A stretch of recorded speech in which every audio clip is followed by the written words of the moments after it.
Okay, we are getting ready to start. Oops. Almost ready. Let me just fix a couple of things on the back end. Look at me, I'm a back end dev now. That's not at all. Not at all. Okay, that's good, that's good. And we're solid. So away we go.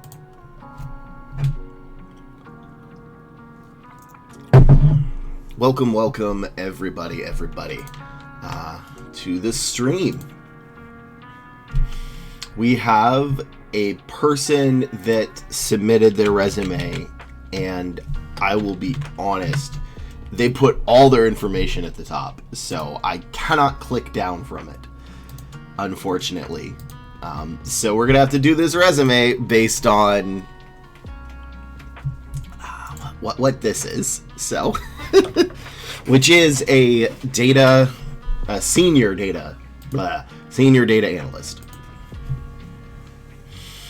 And I already am not a huge fan, but they have an okay ratio. So,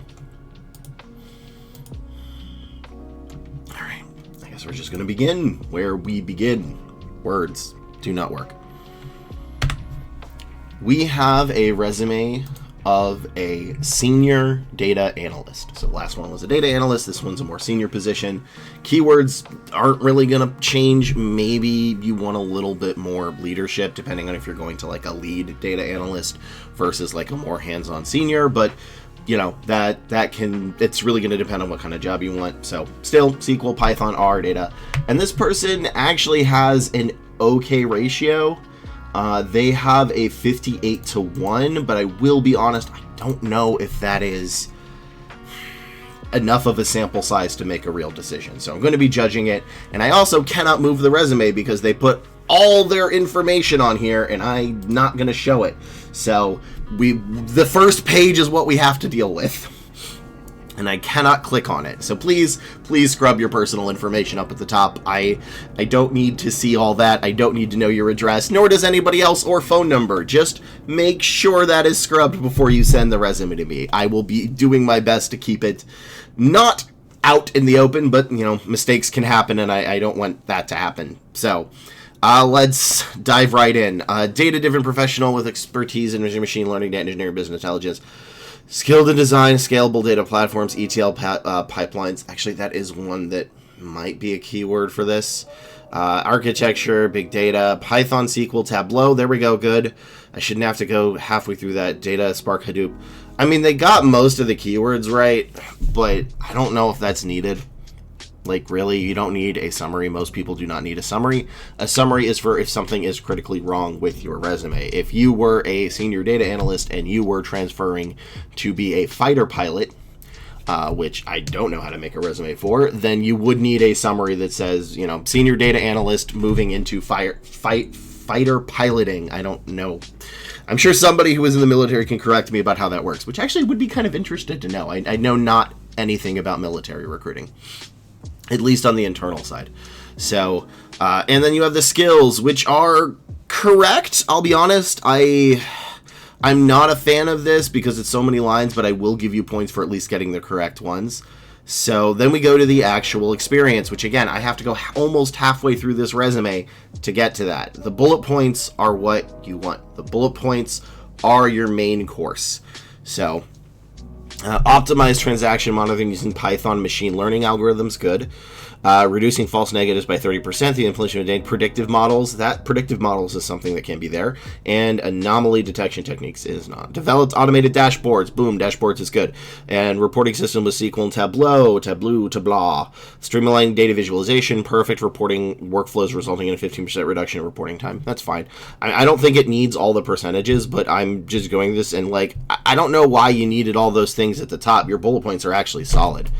Like, truthfully, I think most of the issue is recruiters get lost before they get to your bullet points, and you put too many of them in the skills section. But, like, in your actual bullet points, these are solid. I mean, I want a little bit more of Excel and, you know, maybe a little bit more of, like, cloud. But overall, these are actually solid bullet points, and it's kind of like you're hiding the good thing, right? You're burying the lead. I don't know if people know what that means, but it's a news thing where essentially you have incredibly exciting news and something incredibly amazing, and then you tell somebody something boring beforehand. As an example, it would be like, oh my God, do you hear what happened to me? And like, no, what? Like, I went to the grocery store, and like, okay. And at the grocery store, I got apples, and you're like, okay. And then you're like, oh, but guess what? At the grocery store, I did a sick kickflip and made $1 million. Like, that's, you lead with that. Your bullet points are good. I don't know why you're not leading with them. Like, they need a little bit more, but yeah. And you have too many percentage points, truthfully. I mean, like, you know, you just need to tell us what you did. You don't always need to say accuracy by 15%. But overall, I can definitely see if a recruiter is getting through the first half of your resume, I can see them definitely moving forward with you. You've also worked at a solid place. So, truthfully, I think you're really just hurting your own chances by having the giant summary at the top. And I don't even know where the education is, but you know, that's I can't go down because I don't want to dox you. So, that's my review for this one, and now we're going to go to the next resume. Thanks for all the tips on money. Going through and checking that is how and what and results were all the points was helpful. Good. I'm glad, Fruitdilla. I'm very glad that is helpful. Is it fruit? Yeah, Fruitdilla. Okay. Oh no. Okay, this is the test video that I did. Okay, there we go. So this was, what was this video? This was 24/2.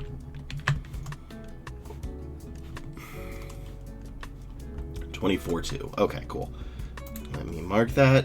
But yeah, like, that resume was actually solid. It's your bullet points are the main ones, and there are some exceptions to some industries, etc. Like, if you're a nurse, you really need that RN license at the top, and maybe your number. If you're in PMP, then you should definitely focus on the PMP.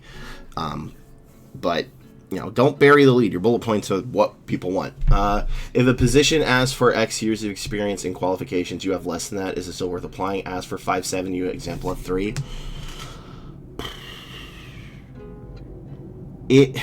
My view is you need to apply if you meet 75% of the requisition. If you have 3 years and you apply and they're asking for 5, that might not be enough. If you meet everything else, maybe. And I have seen people lower a rec before, but I don't know. I mean, it really depends how many other jobs are in that. I also forgot what your industry is, but that might be cutting it a little lower than it would be. 5 to 7 and you have 3 is probably not going to go. Project management. You might be able to get away with it if the rest of it is rock solid. So, but my view is if you meet 75%, you should apply. So, and if you meet the rest of it, then go for it. with project management, the reason I think that is okay is like maybe you again, I already forgot the resume. Like when they're done with here, they go out. So I don't remember anything on them. But like if you did something crazy impressive, like you're like, yeah, I managed Google for 2 years, they might make an exception. So I wouldn't get your hopes up too much, and you should still be applying, but it's not bad. Yeah. Oh god, I cannot pronounce that. I know that the numbers. Oh god, I have to double check what. Yeah, so about 75%. I'm never gonna pronounce heuristic.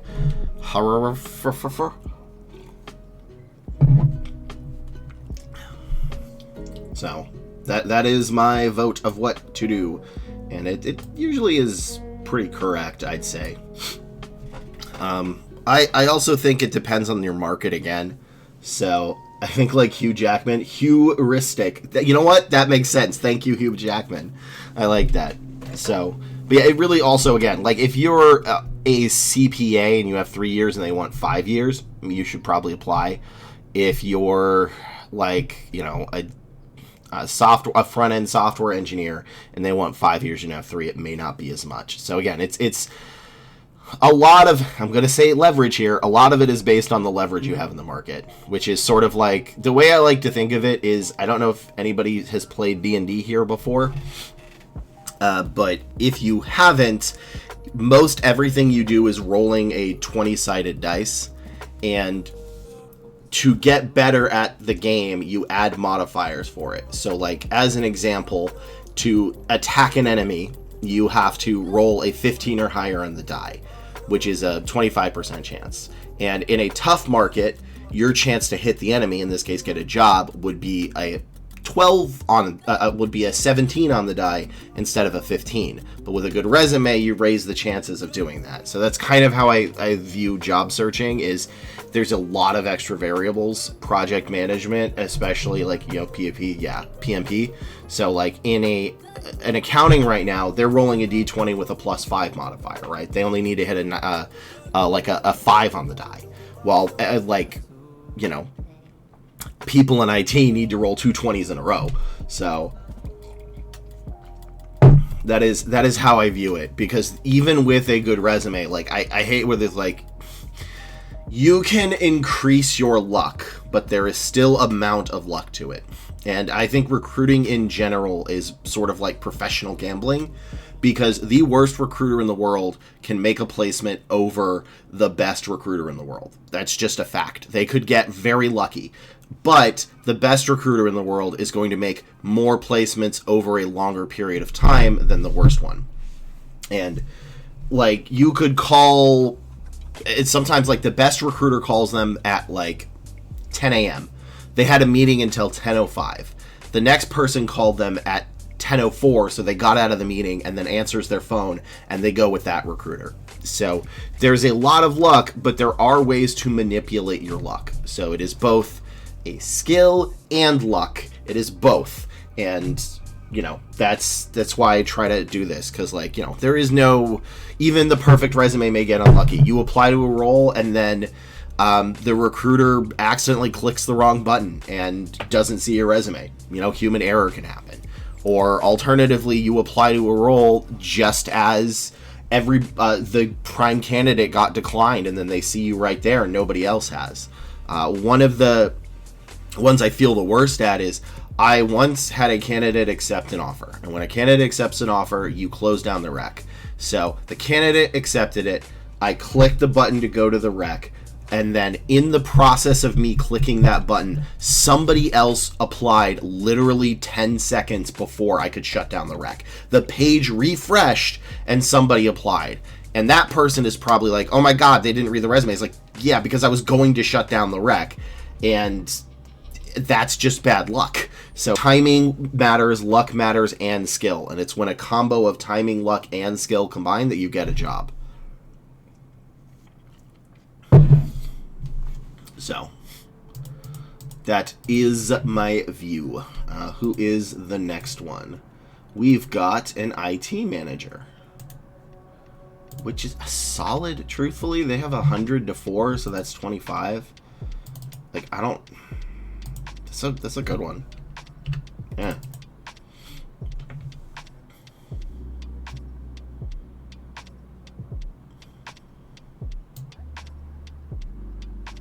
Okay, let me just check this to make sure nothing's bad. So, alrighty. IT manager director.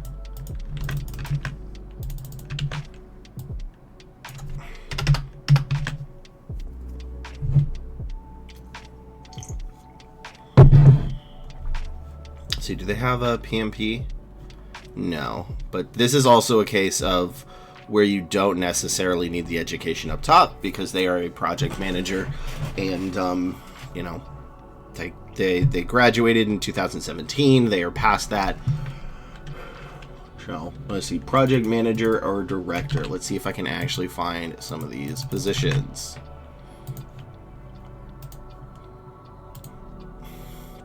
Hello, Barbara.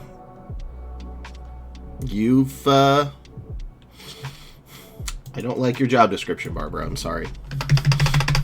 I feel like there should be more to this. So than just this. But yeah. All right. Well, it still at least has SaaS. So a network of decision makers, drive revenue, Barbara IT, sales, or SaaS software. So sales, SaaS. I don't know if sales is. SaaS is definitely one.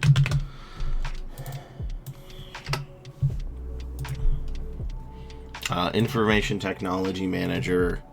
Let's see what they got here. They've got DevOps, cybersecurity qualifications. So, I mean, this is just going to be previous experience, knowledge of the words IT, cybersecurity, cloud, DevOps. What else? Information security incident responses.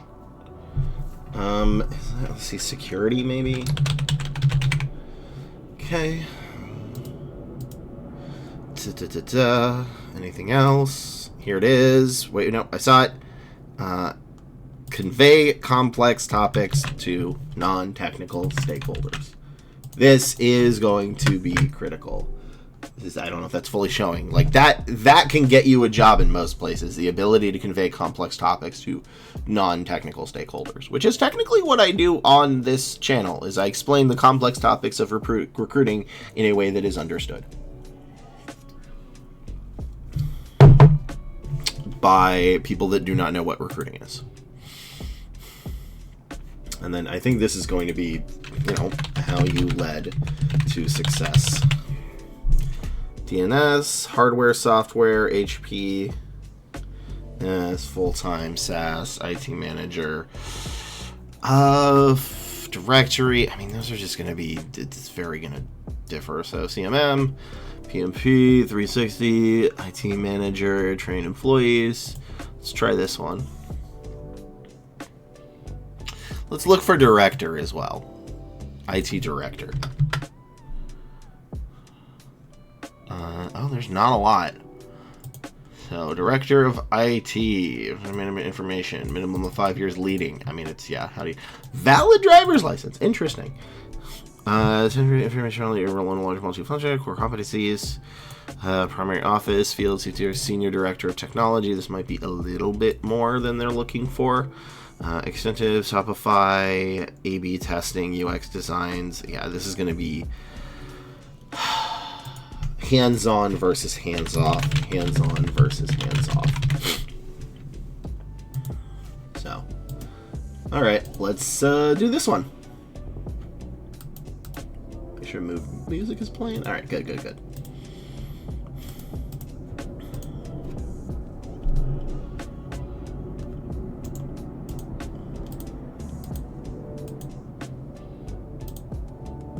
Okay, then let's scrunch this in. Alrighty, there we go. And they have 100 to 4. That's pretty good. This is a resume of a IT director / manager. And honestly, their ratio is very solid. They've got 100 applications and 4 interviews. So that's really good. I don't know if we really want to change a lot, and I'm expecting to see a lot of good things in here. So, because, typically 25 to 50 to 1 is a solid ratio, although admittedly the frequency of jobs of IT manager and directors, especially on the director level, are going to be less. So let's see if maybe we can't find a little bit of things to nitpick to give yourself even a better ratio. So what we're going to be looking for, and this is going to be the tough one, is it's going to vary a lot. So this is IT. So the words we're going to look for is basically anything that is coding for like an IT department. So in this case, it could be IT, cybersecurity, cloud, DevOps, security in general, maybe QA, although I haven't seen a lot of those. Basically, it needs to show that you have handled a multifaceted part of IT in all of its formats, because what the companies are going to want is different. Some may want somebody with like A/B testing, which I saw. Others want somebody more on the cloud or cybersecurity. So it's going to vary a bit. So we need to make sure we have a bit of all. The next is the word SaaS. SaaS is great. They're going to like that. A lot of products are SaaS, which is software as a service. And then the next part, which is going to vary again, this is probably going to be a very long review, is hands-on versus hands-off. So this is going to apply more so for the manager than director level, but there is a very deep divide in what companies want on a hands-on manager or leader, where you go to the front and you are digging in with your hands and fixing things, and you are there in with everybody else, versus hands-off, which neither one is better than the other, and companies usually need both. So hands-on is going to be a little bit more on the technical side about how you solved a technical problem by maybe training or delivering or solving it yourself, while hands-off is going to be more about hiring, firing. If you're looking for any hands-off manager position, hiring, firing, performance reviews are going to be your keywords. Those are 100% your keywords. So this is going to depend on which one it's going to go. And then the third one is critically important, which is conveying complex technical concepts to non-technical stakeholders. And as a manager, how you led, how you solved problems. So with all of that, that might be the longest qualifications I've ever done. Let's dig into this, which I assume is going to be a pretty solid resume. So first off, I'm not a huge fan of skill sections, but this, I think, can be one of the exceptions, because you are looking for a higher level IT manager or director. You don't need to necessarily showcase that you have built an AWS system from the ground up, assuming that's even how that works, but you do need to show that you have worked on it. So I would prefer these to sort of be in the bullet points, but I can also say, like, I can see why this is not going to hurt you as much compared to other people. Truthfully, I think it is too large, and they may miss something critical. They may miss AWS, which should probably be over here. Agile is good that it's second, and Android, iOS, and Windows Mac should probably be up front here. I think it's more the ordering of that, so maybe shrink that down and make it clearer to read. The next one is the first bullet point. So especially, I think, for an IT manager and director, you need to describe what you did overall.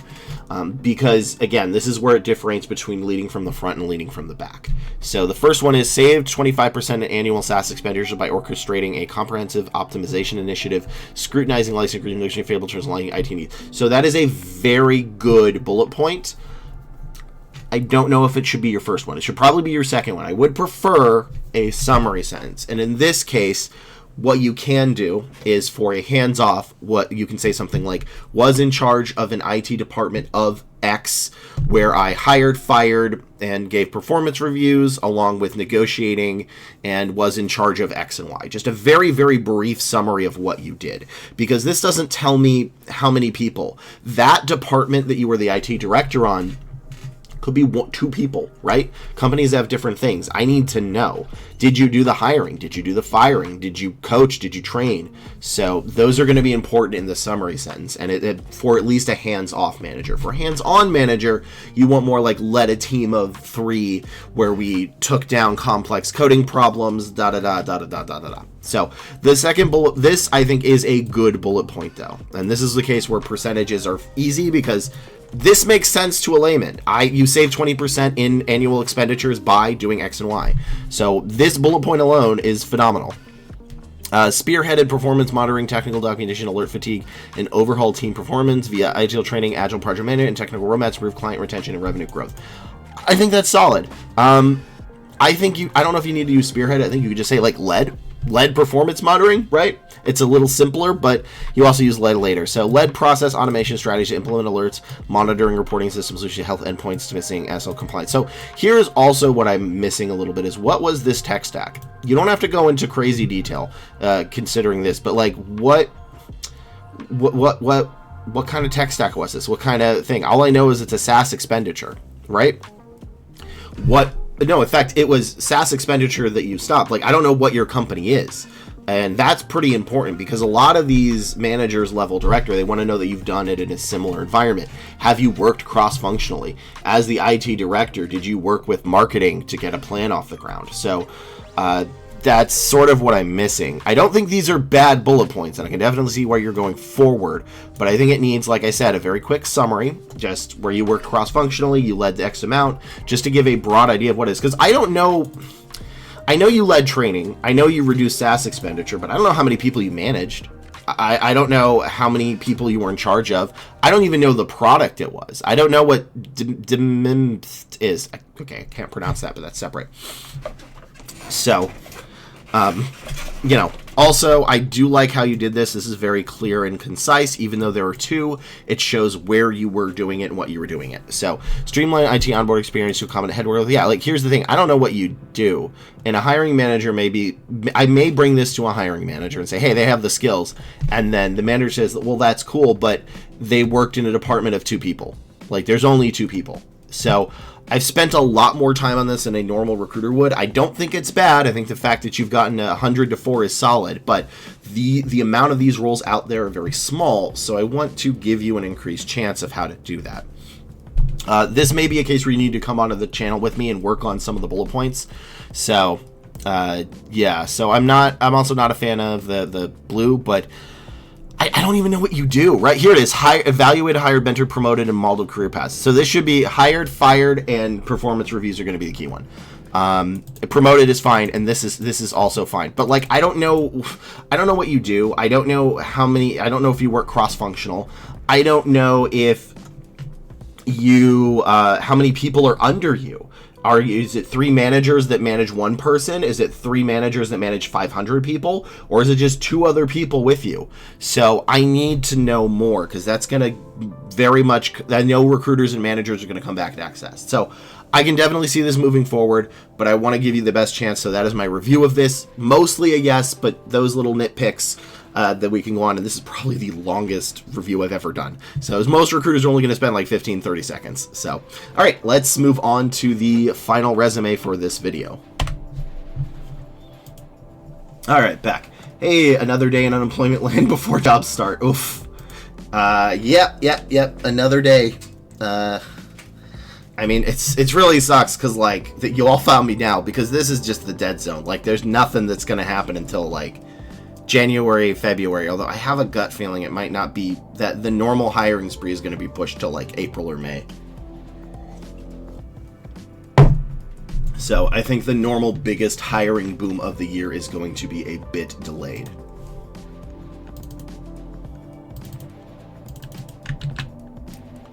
Okay, that is 27.3.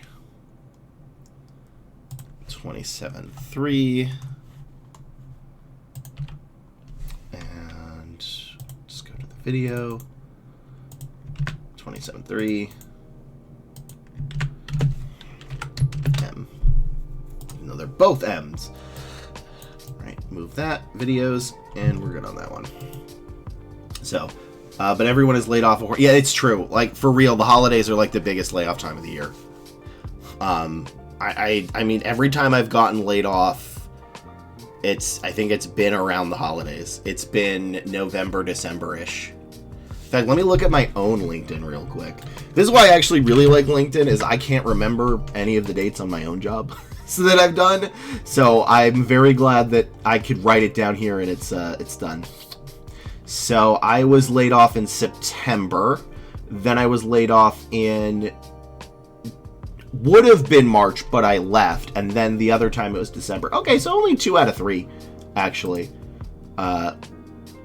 Help with budget forecast. Yeah, that's what I imagine it is. It's the end of the year budgets, and they want to make it look good, so they fire people and get a lot of that money back. And then they hire them all back in the next year, usually. So, that is what usually happens. So, I guess 2 out of 3 is not as much. I thought I was laid off from the other one later. But yeah, there was a company where I was like, I can see layoffs coming. You know what? No, it would have been in December, but we had phenomenal managers that pushed off the layoffs as long as they could. So, we actually probably would have been laid off in December, but they were so damn good that they were able to push it off and hold on to the team as long as they can. So, I really appreciate those managers. I've been pretty blessed with some very good managers. So, I'm counting 2, 3 with an asterisk. I've been laid off in the quarter 4-ish.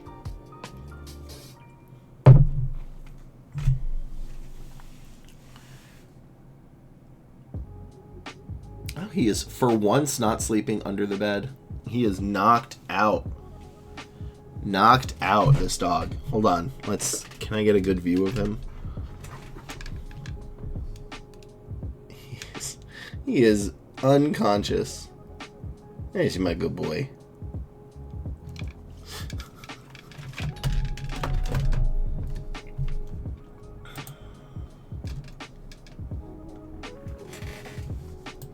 So, yeah, I had a company that was going to do layoffs, and I saw it, so I started applying, and then I got a job, and I turned in my 3 weeks notice, because I just wanted to give them extra time, because, like, you know, I liked working with them. Oh, ad. Boo, ad.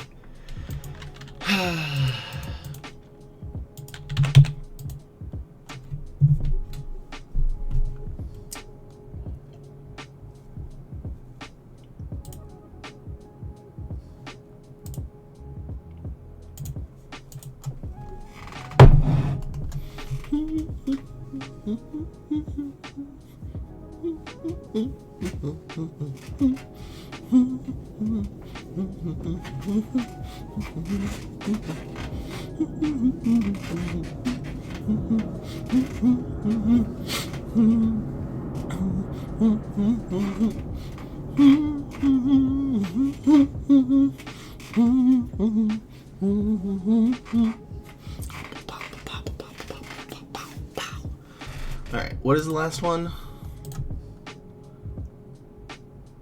It is... Oh, gosh, no. DevOps engineer, data science engineer.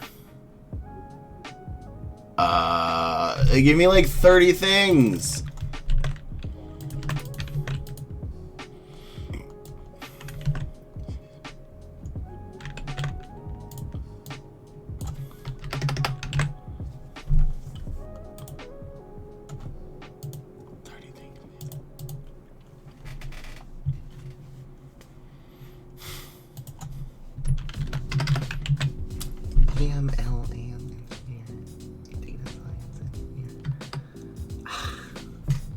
Okay, they give me like 30 darn things.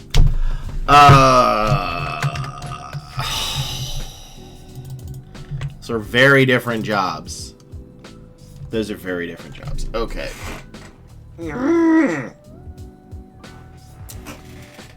Okay, so we're back from the ad. The frustration there is this is what somebody put in for what they wanted help with, which is AI, ML, Ops, Engineer, Data Science, and Engineer. And those are different jobs, so I have to pick one of those. And yeah, so that's...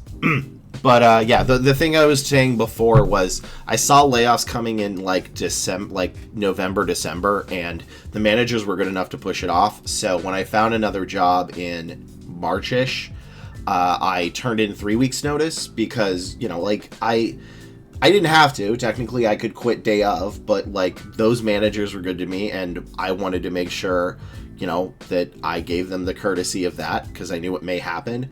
And then they laid people off 3 days later. So they didn't lay me off because I was already leaving, because I saw it ahead of time. And yeah, so that happened, which was, I guess, kind of awkward, where in a thing I was like, well, I'm leaving the company, and then everybody got laid off, and I'm like, oh no. So yeah, I could see that one coming a bit. But it's usually going to be in November, December. And I know people are going to be like, you like 2 weeks notice. And I think the real thing with 2 weeks notice is, yes, in the United States, you don't have to give 2 weeks notice. You could quit day of. And a lot of companies will escort you out. But the fact is, a lot of industries are a lot smaller than you would think. And you will probably run into the same people if you're going to work in the same industry for a while. So it's always best to leave a good impression. And that is why I like to say people should give 2 weeks to 3 weeks if they can, because, it's just beneficial for them in the future, potentially. My guy, if I haven't worked or studied in 5 flipping years, what should I write in my resume, or should I just rob a bank? Please do not do anything illegal. I do not want you to do anything illegal. Also, welcome very much, Bags Benny. I think the thing is, what have you done, right? 5 years is a lot, I will say. But what have you done in that meantime? You weren't in stasis, right? You didn't just, for 5 years. Maybe it was, mental health recovery or something. But it also depends on, what you can do and what you want to go for, really. Like, I can't really in this format. What if he did rob a bank? That would be... You know what? Or was in stasis. That's true. If you were in stasis, then you should sell that technology. All right. Should I look for an AI ML ops engineer or a data science engineer? A data science engineer is easier, but I don't know if I've done an AI ML ops. He pressed Zonia's. Yeah, Zonia's broke, and I was frozen for the entire thing. Riot really needs to nerf Zonia's 5 years. But yeah, welcome to the channel. Let me see if I can at least help you. I will say, this format is not very good about what job to choose. I have helped people with that before, but it's not usually an easy format to me to help a job to choose. But if you pick a job that you want, I can usually help you get that kind of thing. So, mainly because just it has to go a lot of back and forth, and to help somebody actually choose a career. And I don't know if this format is ever going to be good for that. So, unfortunately, but I do welcome you to the channel, Begs Bunny, which also is a hilarious name, and I love it. All right, chat, should we do AI ML or should we do the data science? If I put in both, it's just going to garble it, but I know ML ops engineer, let's just do data science. I know I said that, but data science is easier. AI ML, artificial intelligence machine learning engineer, which also is not necessarily always going to be the title. So it's the ML ops that gets me. Like the ops, I'm not. Is that like a DevOps thing? Yeah, I don't know. I mean, so software engineer machine learning. Here's the thing. I don't want to go with this because I don't know if the ops is the special thing. So I am going to go with data science at least. Because at least that is something I can quantifiably find easier. Which is, if I was the recruiter specifically for it, and I did actually recruit for an NLP position before, which is neural language processing. Is that one? It's been a while since I did that. I know it was NLP, but I forgot what it stands for. Also, I really hate all these acronyms because neuro-linguistic, that was it. Because it really sucks when you're recruiting for a bunch of different industries and their acronyms are the same. So like CPA is for accounting, but I think it's also something in medical. And you get one acronym that's like, GE, and they're like, oh yeah, that stands for General Electric, which is good in mechanical engineering. And then you go to doctor and it's like gastroenterology, and you're like, and they look at you funny if you get it wrong. It's like, I'm sorry, everybody has the same acronyms. They blur together. Really blur together. Although LLM for large language model, I do confuse with MLM. But that is my dyslexia, probably. I'm not looking for internship positions. This just says join our talent community as a job description. That's weird. All right. I think I have data science as a thing. Let me see. But anyway, let's look at that. Where'd it go? Brain completely froze.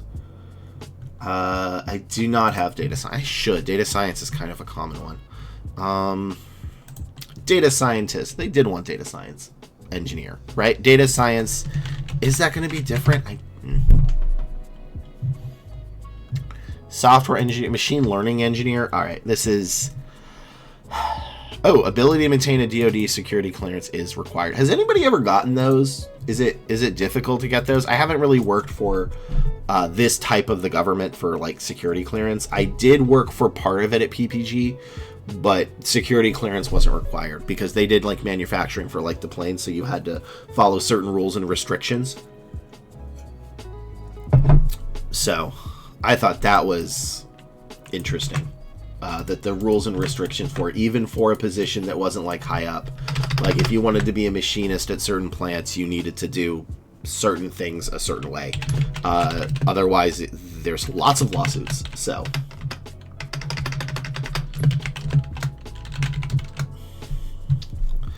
and ML. Is there a difference between AI ML? Like, fundamentally, can people that are actually good with the codes and the magic runes put in, let me know that?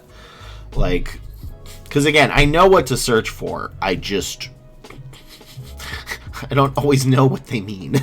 I know AI and LLMs and NLPs, and these are typically the TensorFlow, PyTorch, those are specifically for. But is there a large difference fundamentally between AI and ML? Or is like, because I know in, oh no, there it is. That's gone. It's gone. Yep. Thought has vanished. I did not get a lot of sleep last night. Python, and then we're going to do with this. I am assuming SQL's going to be here somewhere. Oh yeah, cloud. Here it is. Cloud, DevOps. Okay. Agile. Consulting firm, data engineer. Qualifications. Put your qualifications in bullet points, darn it. They're easier to read. Always prefer bullet points. Alright. I think that's gonna be it. I don't know if there's a lot of other stuff here. Right, that was it. Like, is there a fundamental difference between AI and ML, or is it like the difference between a software developer and a software engineer?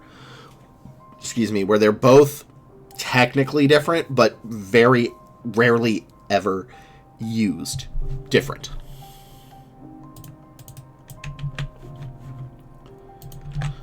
Because, like, yes, there is a technical difference, but no one ever uses them like that.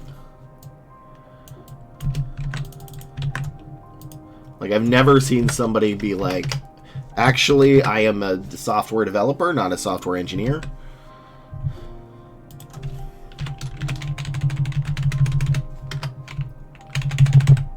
Which I know probably a lot of people do, but, you know, recruiter here, that's not... I go by what the colloquial terms are. I know someone got mad at me for calling IT, like calling software engineers IT twice. And I'm like, yes, I know fundamentally there is technically a difference between information technology and tech, but nobody uses that. It's like 2 people have used it. I've used them interchangeably most of my career until like only 2 people. So, all right, let's look at this resume. Yeah, but both unemployed. So what, right? Basically, yeah, that's kind of my thing. Like, I get some of these things have a actual meaning, but you need to use the colloquial word. I need to learn how to say colloquial, which is essentially the slang word for it. Not really slang. So, like, that's the problem with this, but I used to get mad when people ask me to do taxes. Oh, yeah. I'm in audit. Yeah. I will explain what happens to me and every recruiter after this, but let me do this resume real quick. So, also, letting everybody know, I'm not ending the stream. This is the last resume of that video, and I will be doing more. Don't leave the stream. So I have to say that in the video. That's why I have to say that is for this video, which will still be going on afterwards. Because I'm like, no, please don't leave. It's not done. I do my videos in 4, and I have to actually say they, leave. So, all right. Oh, this one sent me an updated one. I just want to make sure. I am going to be here just a second. I need to make sure this doesn't have any personal information. Okay, good. They blocked it off. I can go back. So, and then let me go to the actual resume. Best viewers on... Cool. Best viewer. What makes the bad viewers? What's the difference between the best viewers and the bad viewers? That is, no one has said that. Like, what if you just want a bunch of bad viewers? Right? Like, what if you just want a lot of bad viewers? So, yeah. Thank you for the good content. I appreciate that, We Hot. All right, let's do this resume. Brain, you got more to go. Let's do this. For our final video, a final resume of this video, but not the stream. I'm still going to be streaming after this to help people with their jobs, so stop on by. There's how to do it. We have got okay, they actually said AI ML ops engineer / data science engineer. So for this case, we're kind of going to be looking for both, but really I like it if people solidify what they want because they may have slightly different keywords between them. So what we're going to be looking for is Python, C, and C++, along with AI and ML, and basically anything along that line. So LLM, NLP, etc., etc. TensorFlow and PyTorch, and probably a couple of others, maybe Kubernetes, but yeah. Then Cloud, DevOps, Agile, and SQL. These are going to be our biggest ones. These are the ones I want to see peppered throughout the resume in an easy-to-read format. As a bonus, which a couple of them had, but not all of them, Tableau or anything involving similar visualization, along with, again, explaining complex topics to non-technical people and stakeholders. That will get you farther than almost anything else, is the ability to do that. So let's begin. They have applied to about 100 jobs and not gotten an interview, which is not a good ratio.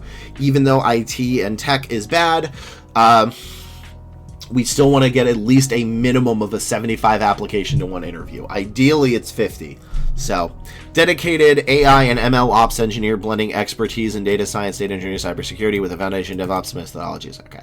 With over 2 years experience as a data engineer scientist. Okay, but like, so this is why I don't like this. First off, I don't like summaries in general, which I've covered in this video, but here's why it's also not great and you also need to make your resume very specific, is a company that is looking for an AI ML ops engineer may not be looking for, say, a data scientist. There is a lot of overlap probably, but like some companies want very, very specific ones.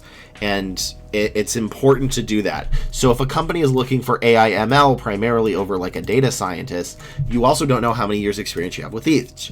So my cross-disciplinary proficiency baked by 5 private. This whole thing can get deleted. Whole thing can get deleted, bro. Computing.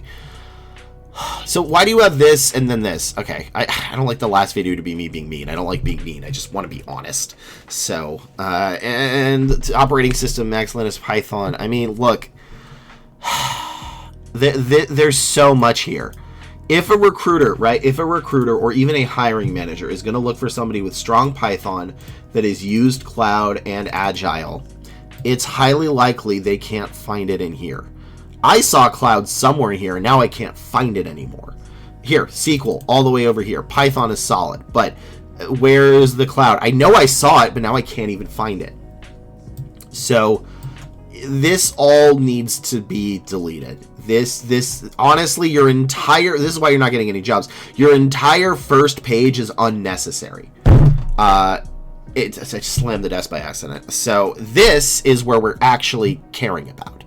Develop Python scripts to extract data from APIs, load into databases, automate tasks, and build machine learning models with skit-learn to predict outcomes, reducing... This isn't terrible.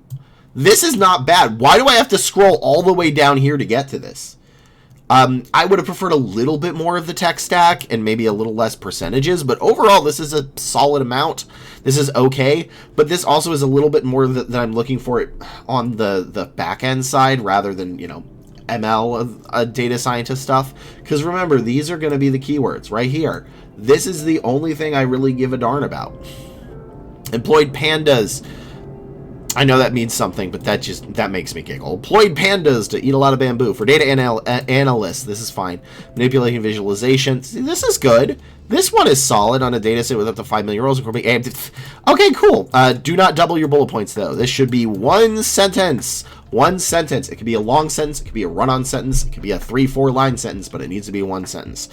AI, I mean, I'm missing a little bit about, like, cloud, and I'm missing a little bit about SQL, but these are all okay. CICD. Okay, no, this is too much. Yeah, look, you need to, like, your bullet points are actually, you would get so many more interviews if you literally just deleted all of this. Like, okay, so education-wise, this is also fine. You should probably put the education up top, though. A lot of them want the education. So switch the education up top. Just delete this entire thing, and you will get more from this. Although I want more of the keywords. So that's about all there is for this video that I can do. But like, no one is going to read all the way down here. Your bullet points are the main course of your resume. They need to be up front and center and clear, and it needs to be under each job. So what under this in the description, there's my website. Go to my website, please, for the love of all that is holy, look at the template of how to format your resume, and please do that. Also, you do not need this much for this job. I'm sorry. If you've only been there for 2.5 years, maybe 7 to 8 bullet points. You should have a minimum of 3 for each job, but maybe 7 or 8.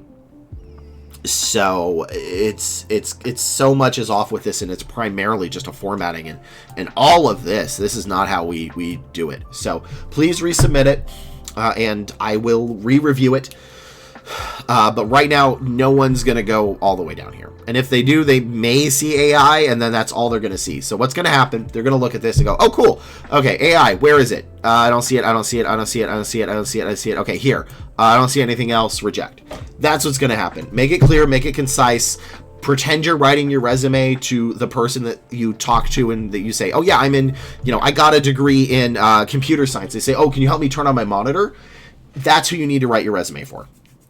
So yeah, I cannot move forward with this. Like, I wouldn't be able to. I don't have the time to dig deep. So please resubmit. That's the end for this video, but not the stream. Make sure to like, comment, and subscribe. All that good stuff. And I will see you on next time, while the stream will continue to help people. So, okay. That was like the longest video I think I'm ever going to do. That was such a long video. Yeah, I want my former job experience with actual job skills pop when people see my first resume. I put skills last.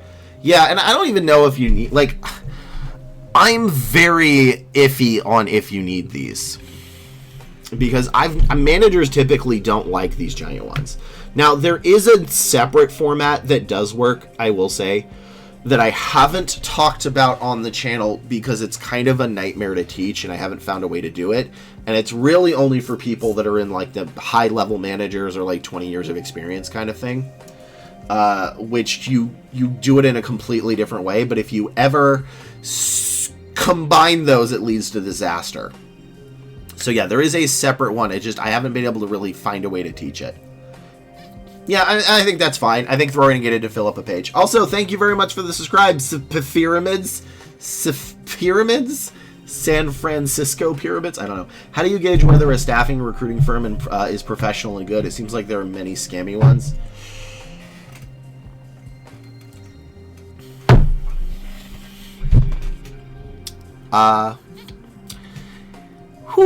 Tough one.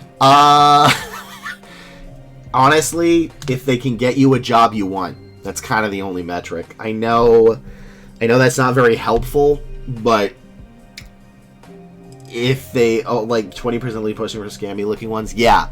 So it's really their client based, because like I've worked for those staffing firms, one of them, and the people around me were great, but some recruiters were not great and they left. And even in places like Infosys and some of the common contracting ones, you get the volume. So it's kind of hard to tell as a reputation. Typically, like, Infosys is like scummy, but you don't know, right? Because I was at Epitech before. That was the staffing firm. And let me look at their jobs real quick. So, also, I need to mark that video. That was 27.4. Oh, no. Do not delete. There we go. 27.4.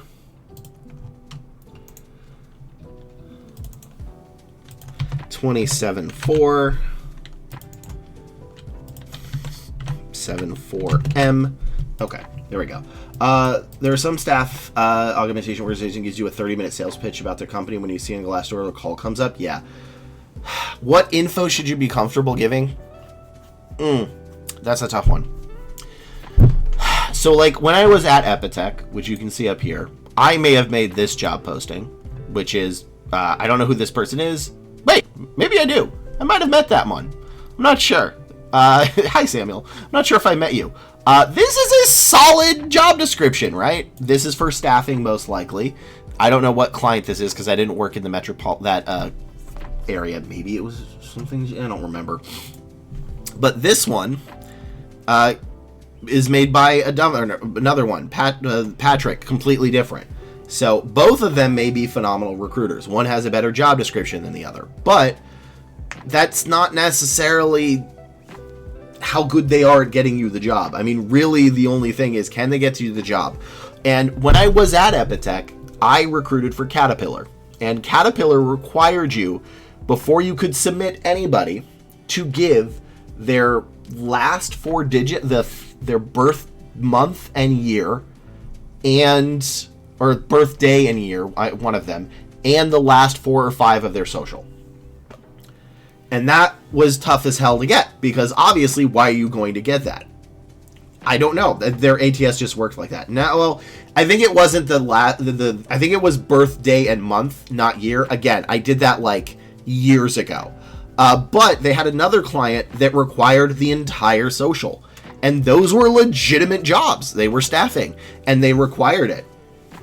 Yeah, I don't think it was year. I think year is HM. I think you're right. Again, it was a long time since I did that. So I think it was day and month along with the last 4 or 5 of the social. And the worst part was, they're like, well, why should I give this to you? And I'm honestly, I can't. It's a job. I don't know how to convince somebody of that. And I think a real thing is look up to see if they're a real company. Epitech is a real company. I worked there. Infosys, for all their horrible things in the market, is a real company. And it also depends on the client, because we worked with 2 different clients. And look, one job description is not as good as the other, right? But that also doesn't mean they're bad recruiters. That just means the job description is not there. And it's really tough. I think, truthfully, the thing is, vet them on the phone, make sure they're a actual real person and for a legitimate company. That's kind of all I can say, because I wish I had a better answer for this. This is why I'm really upset, is I wish there was a way I could tell you that this is how you tell terrible recruiters from amazing recruiters. And the answer is, you just have to experience it quickly and make that decision when it happens and accept the phone call and maybe the interview.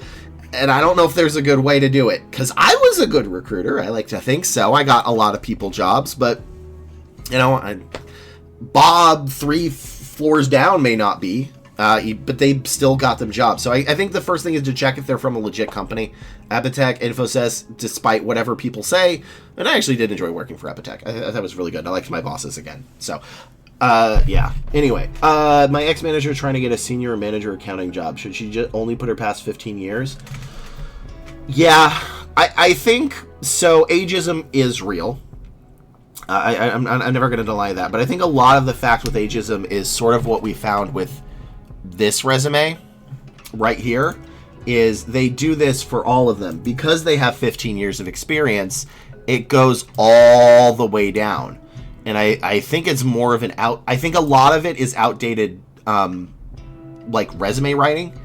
But there's definitely ageism. I don't want to say it doesn't exist. It definitely does. But I think a lot of the cases with people that have 15, 20 plus years is their resume is old and they haven't updated it for how it should be. So I think just leaving the past 10 plus 15 years is okay.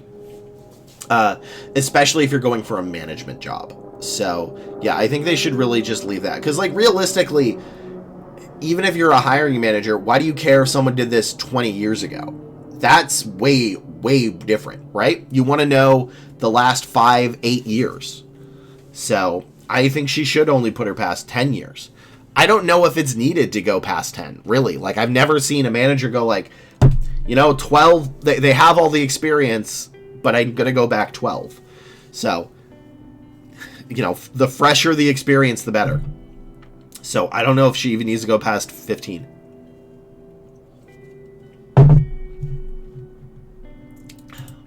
Also, we're getting an ad soon. I'm going to go downstairs and refill my water and then go to the restroom. Yes, you heard me, Bear. I'm going downstairs in a bit. Yes, I'm not staying long. You don't need to be here to eat the food. You can eat the food without me, sir. So, just feel bad for her because she's stuck in a crud job with tons of work and the main functions is outsourced to China. Nice bus to work for. Oh, gosh. That is a whiplash mood. Yeah, that does stink that it's outsourced. All right, now I have to do this to give Bear a treat. Thank you, Trenkos. So Bear is getting a treat. All right. Yeah, I mean, that does suck. And that's kind of the thing. I think now is the time for her to look. Well, at least in the near, like couple of weeks. I'm getting the treat. So. All right, sir. Yes, that woke you up. Yes, you are a good boy. So, but yeah, that really stinks. Okay, come on, Bear. All right, let's give you a good look. Everybody loves you, sir. Okay, how do I view this camera? All right, I see now. Okay. So, sir, I'm gonna give you a treat. Okay, we're gonna give you 2 parts of one treat. So, catch. Good boy. He's actually usually bad at catching. All right, let's see if we can do this. We tried it last stream. Sit up. Come on up. All right. So stay.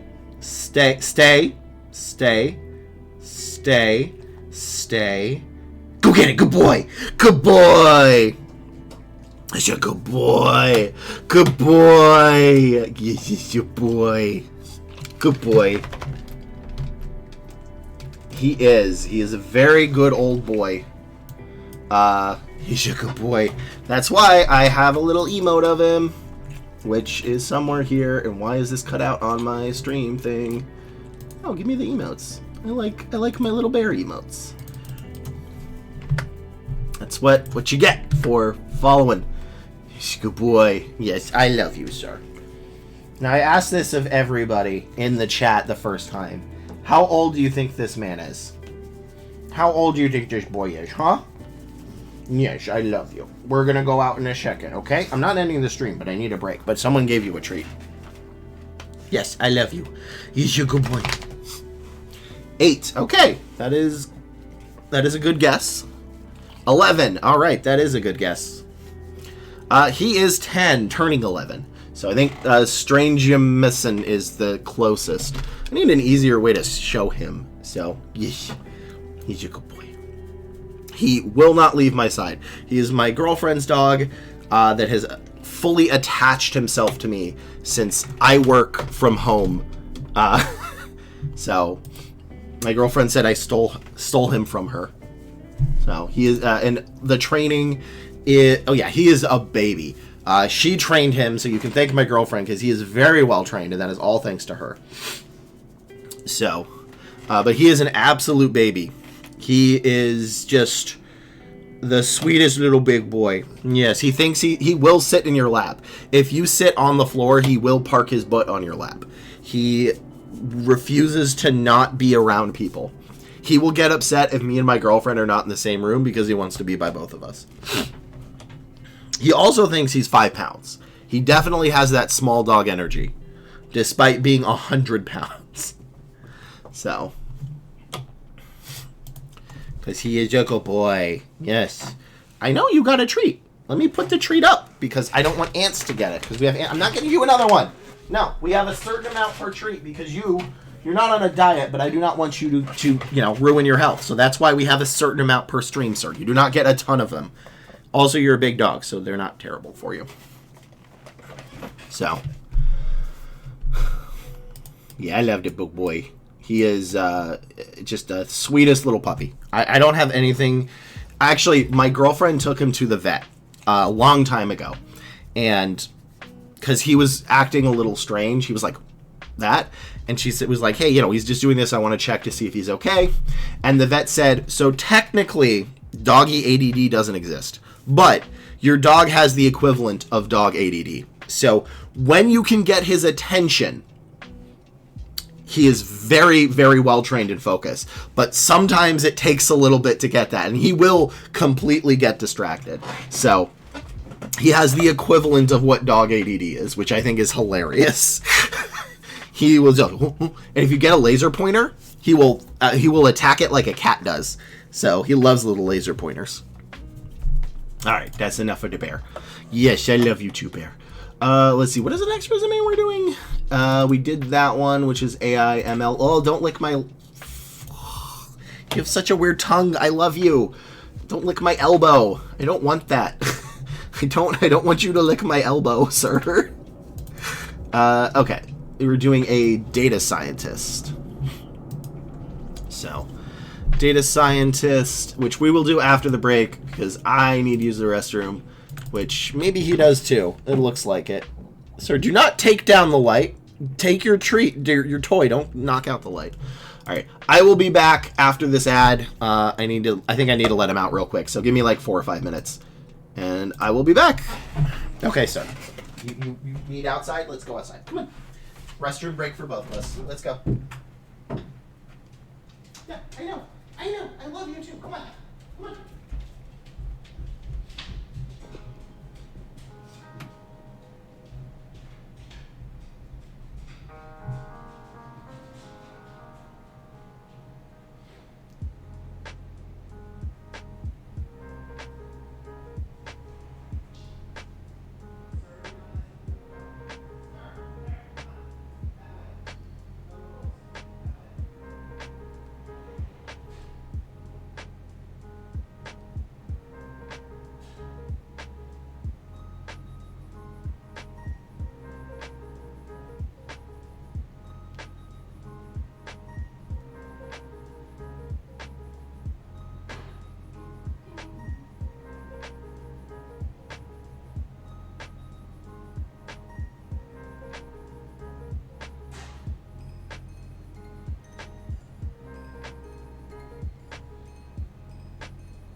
And we're, not even back from the ad.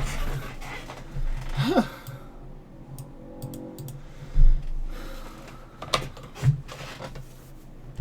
All right.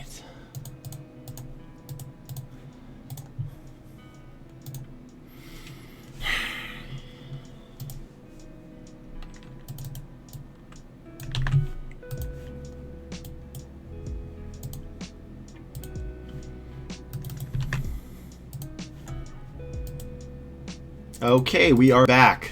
Although Bear is finally eating his food. He does not like to be alone when he eats it. So, he's finally actually eating his food.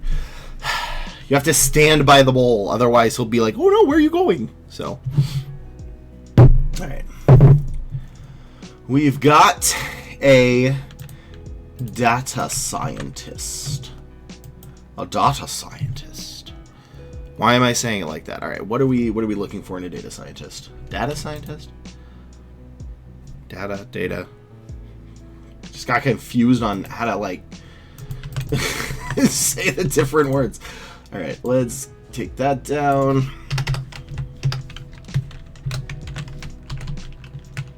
Let's do that. And what are we gonna look for? Honestly, I think those are gonna be it. Hi, Bibber.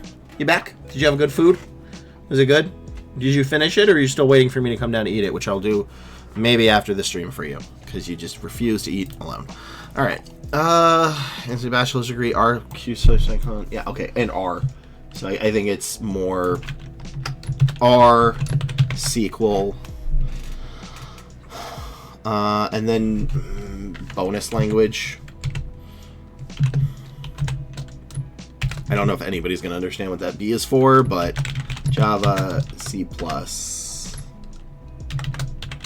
Scala.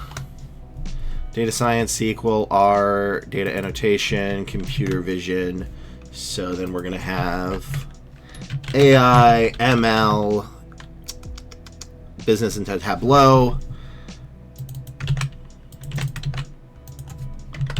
Tableau, data framework, so like Hadoop. Is Hadoop big data? It's been a while since I've seen a bit of Hadoop. Just a little bit of Hadoop makes the world go round, you know? Oh, Brad, shut the door. Hi. I'm not leaving, but you can stay here. Yes, you're good. I love you. Mm-hmm.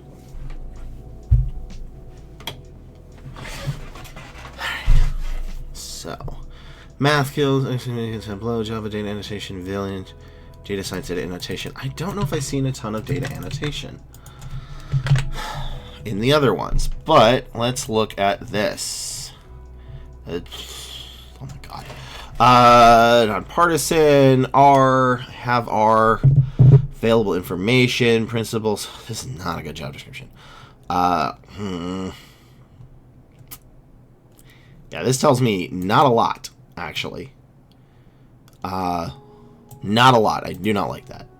So, let's look at this one. All right, here we go. Master's, PhD, educated. Okay, I don't know what that is.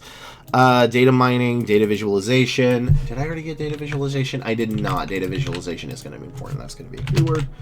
So, what else? What else? PySpark. Data. Let's just do cloud is going to be beneficial. Cloud. I think that's good. I'm just going to check one more just in case. I don't like to, you know. So cloud, Python, SQL. Yep, we got that. I don't know what marketing mixed models is. Here it is, presenting technical insights to non-technical stakeholders. There's a reason that is in almost everything, and because that is critically important, please, if you, just the ability to explain tough stuff is going to be very great. Oh, also, I forgot to say, WeHot. You said earlier, way before, is that like people ask you to do their taxes. I'm going to tell you what happens as a recruiter and how to actually approach a recruiter, because people don't know what we do, and a lot of the times I get random stuff. So what happens when you're a recruiter is people will all the time send you a random resume. I had one person, this is most egregious, say, "You're a recruiter, I need a job, here's my resume." And I'm like, my gosh, the guts on this person. But that's not really how recruiters work. Recruiters, and I'm gonna find somebody here. Let's say they have their name. So Gio, right? I hope I'm pronouncing your name right. Yeah, because it's for this, right? And I'm going to explain the difference. Gio will be a global talent acquisition leader, right? He is going to be working on probably 35 different requisitions. If you are sending him a software engineer resume, and he has nothing to do with software engineers, he can't help you. Like right now, in the recruiting side, I only really have one requisition. And I cannot, this is part, I have to refer you to this because I cannot directly get you a job. I don't have that job. Recruiters have to have a job to get you one. But yeah, I know, we are sending you random resumes on Twitch because that is what people do. They will come to me and be like, "Hey, can you get me a job?" I'm like, "Okay, cool." Not quite how a recruiter works, but here's where you can do it. But most recruiters are not going to do this, and I don't blame them. I understand. This is a hobby for me. I like doing it, but I can't, that's not how recruiters work. Recruiters work for specific positions. If a recruiter does not have a position, they cannot help you get a job.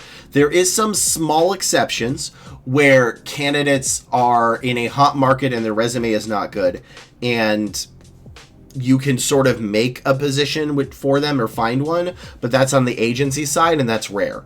Headhunters are the one that gets flooded. Yeah, no, it's even when I wasn't headhunting, even when I was internal, I would get resumes all the time. I would be working at PPG, and I would get, which I did was primary like blue collar manufacturing jobs. I think we had a couple of that were higher education, like electricians, machinists, pressers, operators, that kind of thing. I would get a ton of people that would send me like Java engineer resumes, and I'm like, I can't help you. I don't do that. Recruiters work for the company. This is specifically why I do this, so I can help people. So yeah, headhunters, every recruiter gets flooded. There is a reason. If you randomly send a recruiter, you are probably one of 3 that day that we cannot help you. And I don't think I have ever placed somebody that has randomly sent me a resume. I don't think so. I don't think I know of any recruiter that has. 99% of the time, sending a random resume is not going to work. But what you can do is go to that recruiter after you apply to their position and ask for feedback. Now, what is beneficial is, I don't know if it's going to have it, is you say, hey, Geo, and I hope that's okay, me using your name on here, but I think you want more things for the job anyway. So, Geo, I applied to your data scientist data scientist job 3 weeks ago. I'm just following up for feedback if possible. That's fine. If you've applied to a rec under that recruiter, then they can help you. But if you haven't applied directly to the requisition, they probably cannot help you. It's just not how recruitment, unfortunately, works. I really wish, and I really wish that, recruitment would be like for the people and I could help everybody, but you work for the company and you work the jobs the companies give you, and that is it. That is why I do this, is so I can give back, because I have made a real difference in a lot of people's lives as a recruiter, but I can count them on 2 hands. In about 5 years or so of doing it. So every recruiter will hold on to it. And I'll see a lot of them, they'll say like, recruiters, like, we work for that. It's like, we work for the company. And anybody else is either lying or not quite sure what recruiters do. Even agency recruiters do. So this is really kind of career coachy, but I don't like using the word career coach because it has been synonymous with scams. So, and I'm giving it for free, but yeah, so, which is how recruiting works. Because yeah, if you just send a random resume, I cannot help you besides refer you to here. So I would want to get coach. This is really, realistically, this is not recruiting. This is career coaching. I just don't like, I used the word recruiter / career coach before, but like, man, there's so many scam artists. Like, recruiters already have a bad rap. It'd be like, hey, you already have a bad reputation. What if we gave you a worse one? So I just call myself recruiting for this, but it's really career coaching. It's too synonymous with scams. So this is what I'm doing, is actual career coaching. The rest of the things I do when I'm not on stream is recruiting. Right before COVID hit. Oh, that is rough. Yeah. I graduated not in the 2008 recession. It was like 2013, but it was still rough, and I didn't know what I was doing back then. And honestly, I really think it's funny because I got completely lucky with how I even got into recruitment and how I got the jobs before I actually learned how to do it. Once I had a couple of years in recruitment, I could get a job like that. But before that, I got real lucky. And how I did that is I was in a place at CSUN, which is a college, called the Helpline, which unfortunately no longer exists, where you would take calls from people that were depressed or wanting to hurt themselves, or in basically a really bad place. They would call you and you would get them through the night, right? It wasn't pure therapy, but it was getting them through the night. That was the goal. And yes, Northridge rep, right? And what happens, I did that and I trained people for that for about whatever it says on my resume, 2 years, 2.5, I don't remember. I'm terrible with dates. And my girlfriend, like I said before, said, hey, Lee, you don't know what the hell you're doing. Apply to be a recruiter. I'm like, okay. You know what? Even before that, I'm going to back that story up. So I did Helpline, right? And then I had trouble getting a job. I didn't know what the hell I was doing. And I applied to everything, constant rejections. I think it was around 2013, 14, still recovering from the 2008 recession, but not as bad. And I applied to be a personal assistant of somebody at a charity. And I got that job. And y'all want to know how I got that job? This is where I tell you how awesome I am. You want to guess? Guess how I got that job. Give you a second.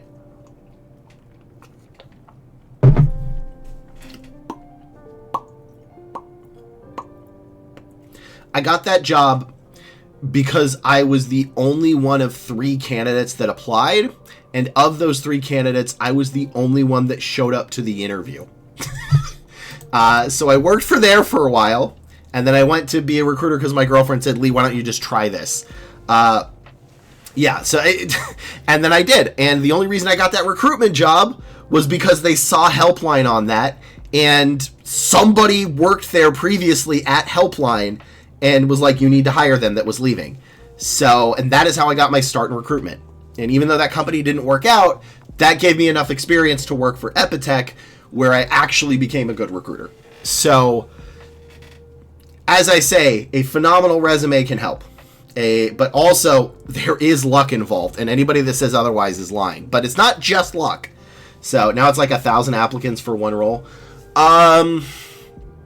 Realistically, let's see, I'm trying to remember where it was like. It's probably close to like 150 for some of them. If it's an IT, I think it'd be like 200, 300. But like, a lot of people do not fill out the stuff in the ATS, which is needed to go through.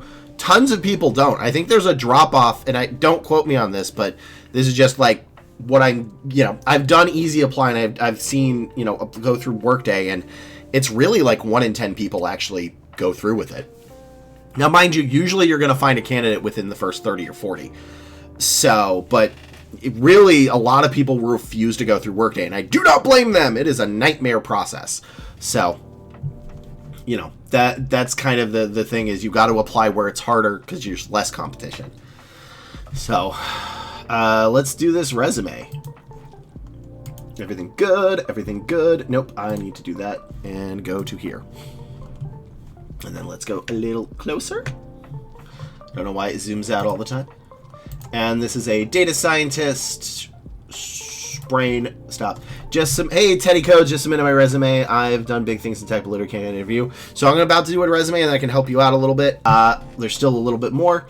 This is mine. You've changed some things. Okay, good. So, as per usual, I'm going to go over this like you are not in chat, and then afterwards, I don't know why I'm doing this with my hand motions. It is probably messing with the sound. My hands move. And then I will go over this and help you out a bit, although we may get to a commercial after this. So, all right, commercials. Let us begin, and by us I mean me, and yes, brain. This is the Headless Headhunter, and I am reviewing a resume of a data scientist. They are looking for a junior position, and they have applied to 30 applications, which is not enough, so that's not enough of a sample size. I say in a bad market, you really want to do about 50 to 75 applications a week, which is really tough, but there are ways to help, and 30 is not enough. So you really want a 50-to-1 ratio. I think that's solid, especially for a bad market, 50 applications to 1 interview. So let's review what we're looking for. We're going to be looking for Python, R, SQL, and a bonus, that's what the little B stands for, is going to be Java, C++, or Scala. Basically another language as a side, but it is not a requirement for all of them. Then anything involving AI/ML and cloud. So Azure, GCP, AWS. Then Tableau, Hadoop, data visualization, and primarily the fourth one, which is not a keyword, but it is a qualification. That is why I have keywords and qualifications, is presenting technical insights to non-technical stakeholders or customers or clients. They're not the same, but just presenting it to people that are important to the company. So let us begin. That is what I'm going to be looking for. Data science with fourth research working on data scientific models. This does not need to be here. I was a recipient of a selected Google Fellowship that funded my master's degree in physics. See, that might actually, but I think that should be under your education, which I don't even see. From exploring to data analyst, ability, theoretical, practical, engineering, to non-experts. I mean, this is solid. So here's my problem with this. This doesn't tell me what I need to know. It has some of the things, but it needs to be in the bullet points. Also, I don't even know where your education is. So if you just graduated, your education should be at the top. In addition, this right here, languages, English, Spanish, that is very good. If you are applying and you know another language, particularly in Canada or the US, having recruited for people that have trying to find people that are bilingual, it is a nightmare on the recruitment side. Truthfully, this should be up here. Right here. It should be, if you're a U.S. citizen or green card holder in the U.S., put it here. Then languages, English, Spanish, and then it should be your location, which is just city and state. You don't need to do address. So that's how I want that. These are some of the right keywords, but like, look, NumPy, I know they're part of cloud and stuff, some of these, but these are not always what they're going to be looking for. Not MATLAB, not SQL. So, but I do like the fact that you listed English and Spanish. Also, they are in chat. So after this video, I'm going to go over with them and how to fix it a little bit more in detail. But, you know, recipient of funding for a master's degree in honors. See, I think this is primarily a funding issue. This is good, but this should be under your education. All right, led one of the first machine learning research projects in the department, focused on genomics data classification. This is fine. Honestly, I would say maybe to put machine learning ML or go a little bit more preserve principal component analysis K. That's not what I'm going to be looking for. MATLAB, Python, I am. Develop long-term short memory classification model. Yeah, I don't see a ton actually that I need. And then here, prototype, gather data, MATLAB. So yeah, their formatting is off here. There's too much bolding. What I really want, and here's what I think you should do: make your education. You have a master's. I don't know.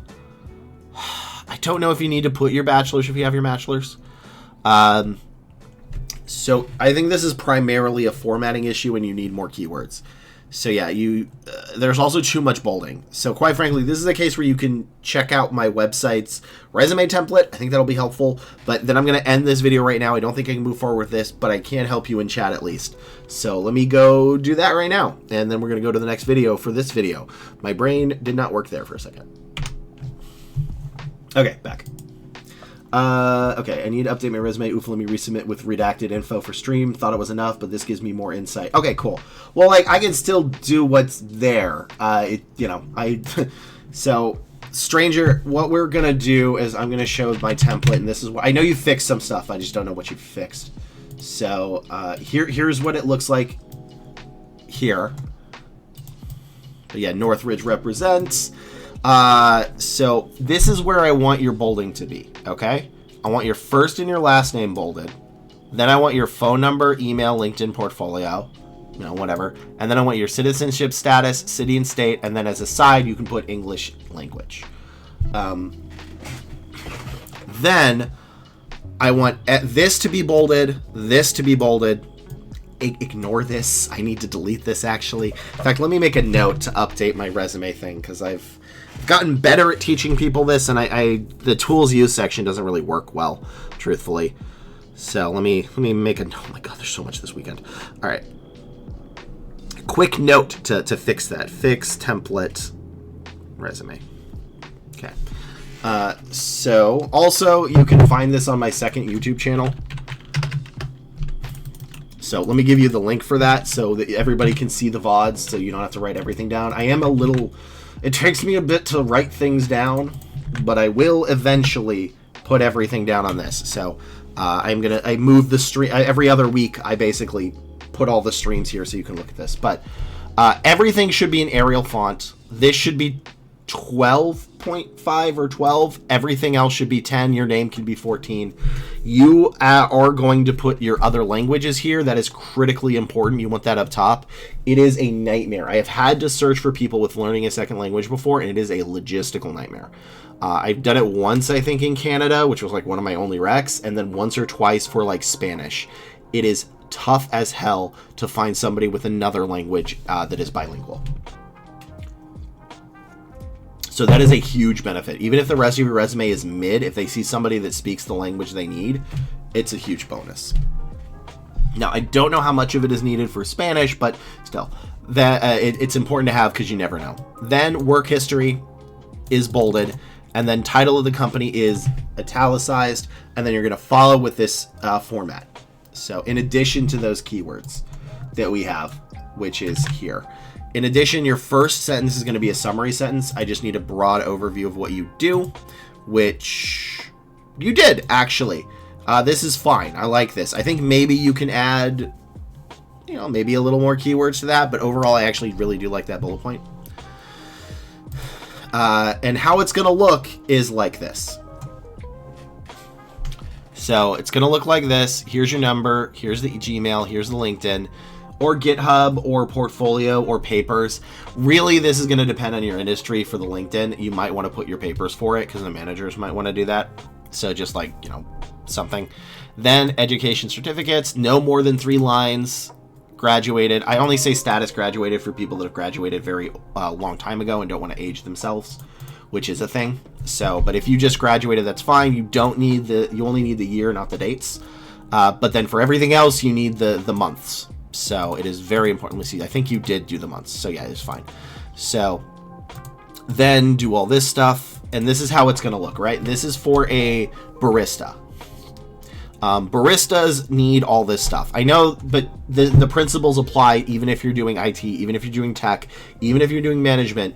Your resume should still look like this. High level C's IT is a little bit different, but look, operated or point of sale, POS, which is a keyword, cash register to collect money from customers, and performed basic math. Yes, that is a very big keyword in that, to give them proper change, keeping them engaged with customer service, another keyword, while they prepared their food and beverages, another keyword. That is how you do that. That is like a perfect intro for somebody that's being a barista. And then handle the large lunch rush by providing customer service, which is multitasking right here, while making their food that resulted in multiple 5-star reviews on our Google page mentioning me by name. That is how you write a resume. I was a barista actually once. My first job was technically, I was in a commercial when I was like 7.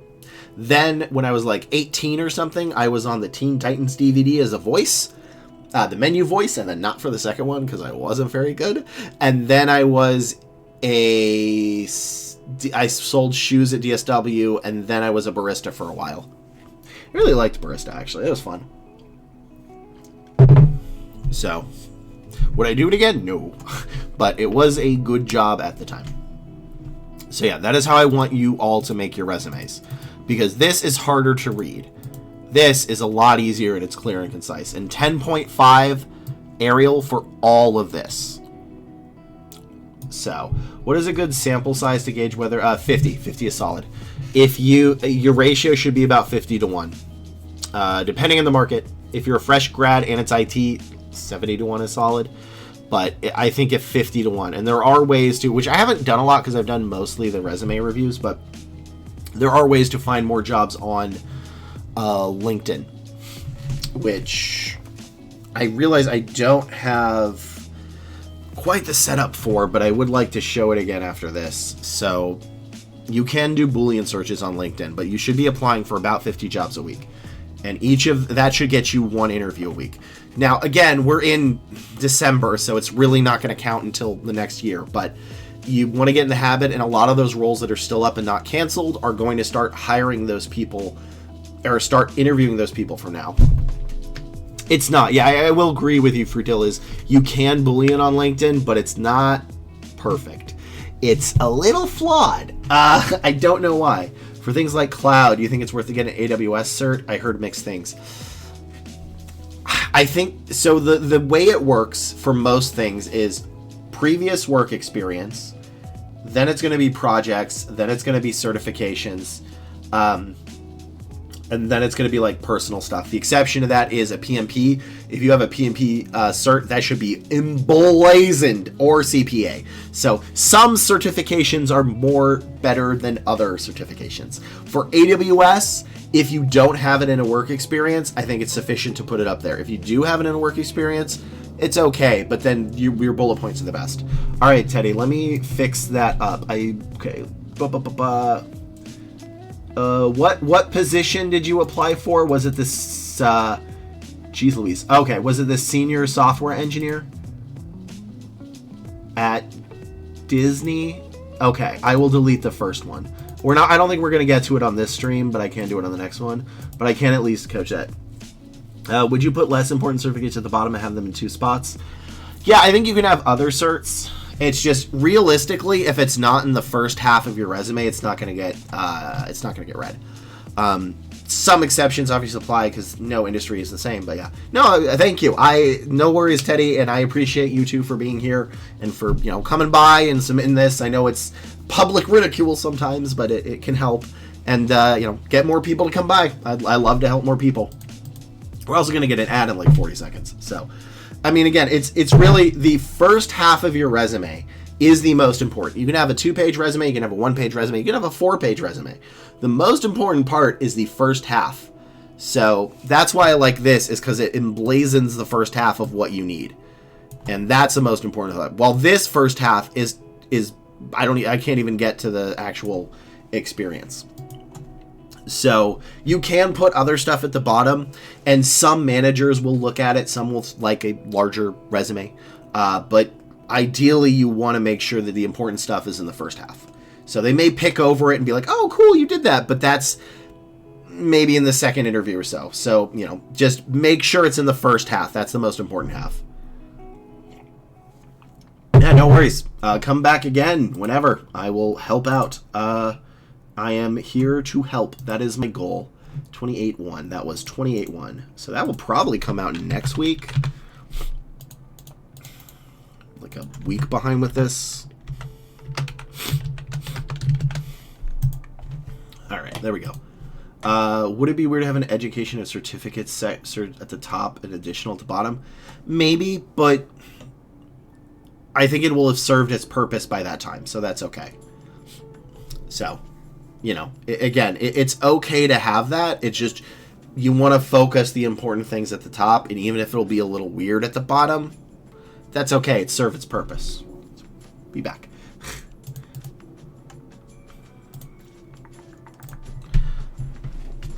I know, I love you.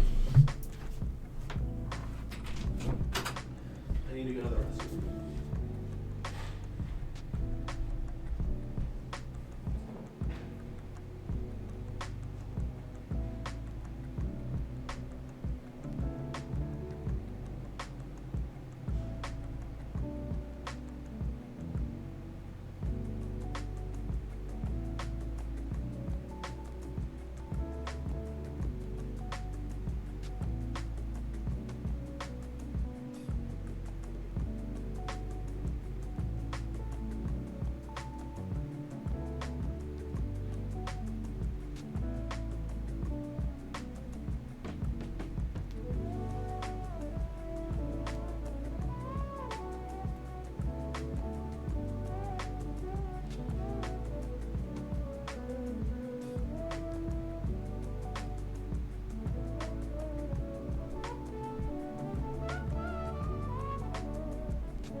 Dancing, dancing, we are dancing, dancing, dancing, dancing on, dancing, dancing, dancing, dancing, dancing, dancing on, dancing, dancing, we are dancing, dancing, dancing, do, do, do. And we're back. Okay, also good evening, Shell, from across the pond. I've heard people say that before.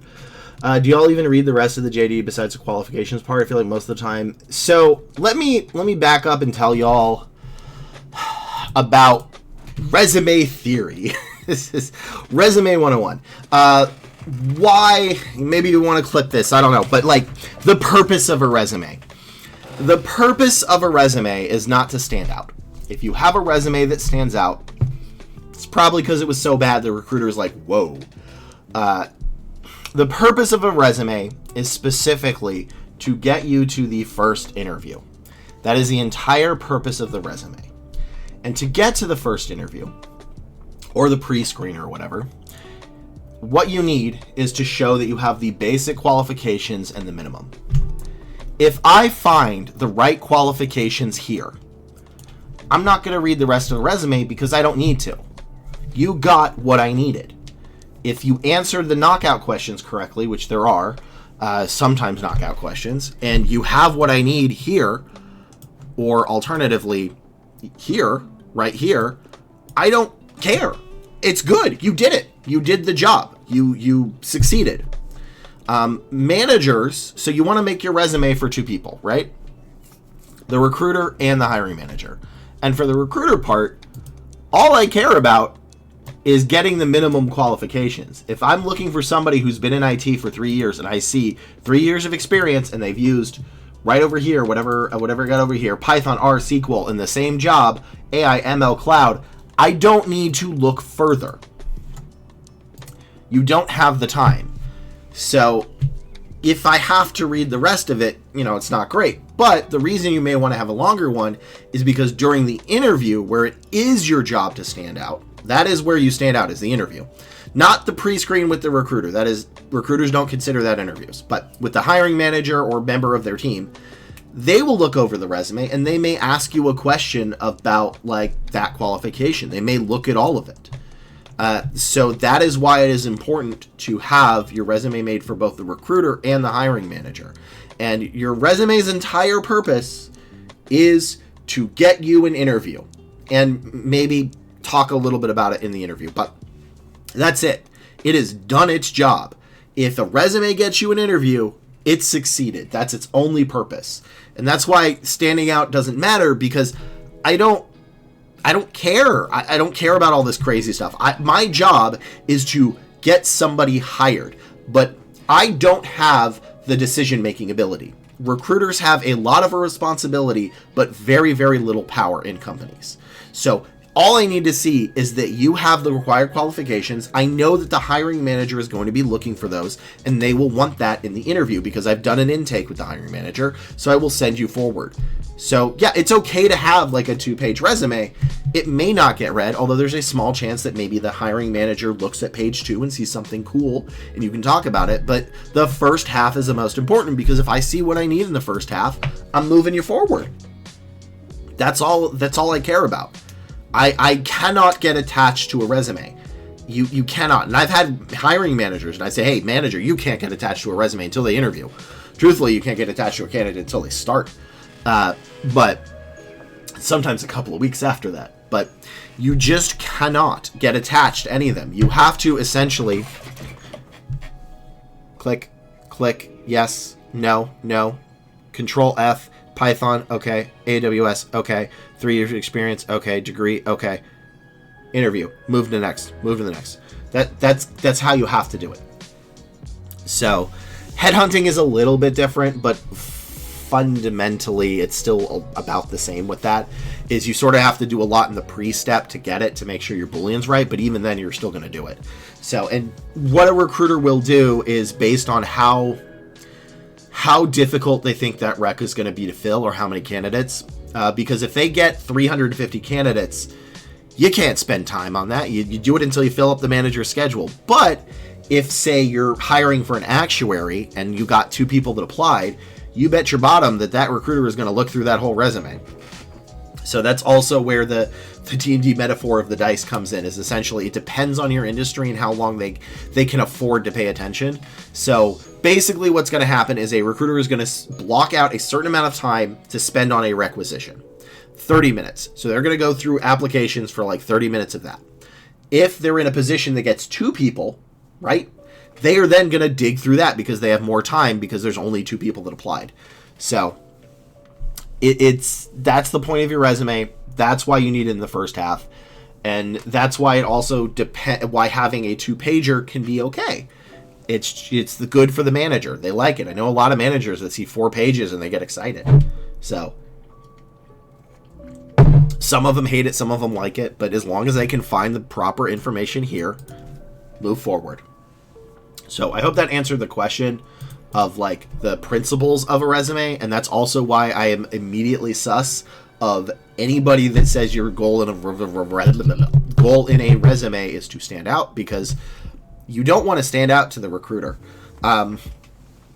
Perfect. Okay. Now there is a corollary to that, because of course there is, because there's never 100% one thing in recruiting, is you getting your resume seen by a third-party agency recruiter. But truthfully, the way to get your resume seen by a third-party agency recruiter is still kind of the same to get seen by a non-recruiter.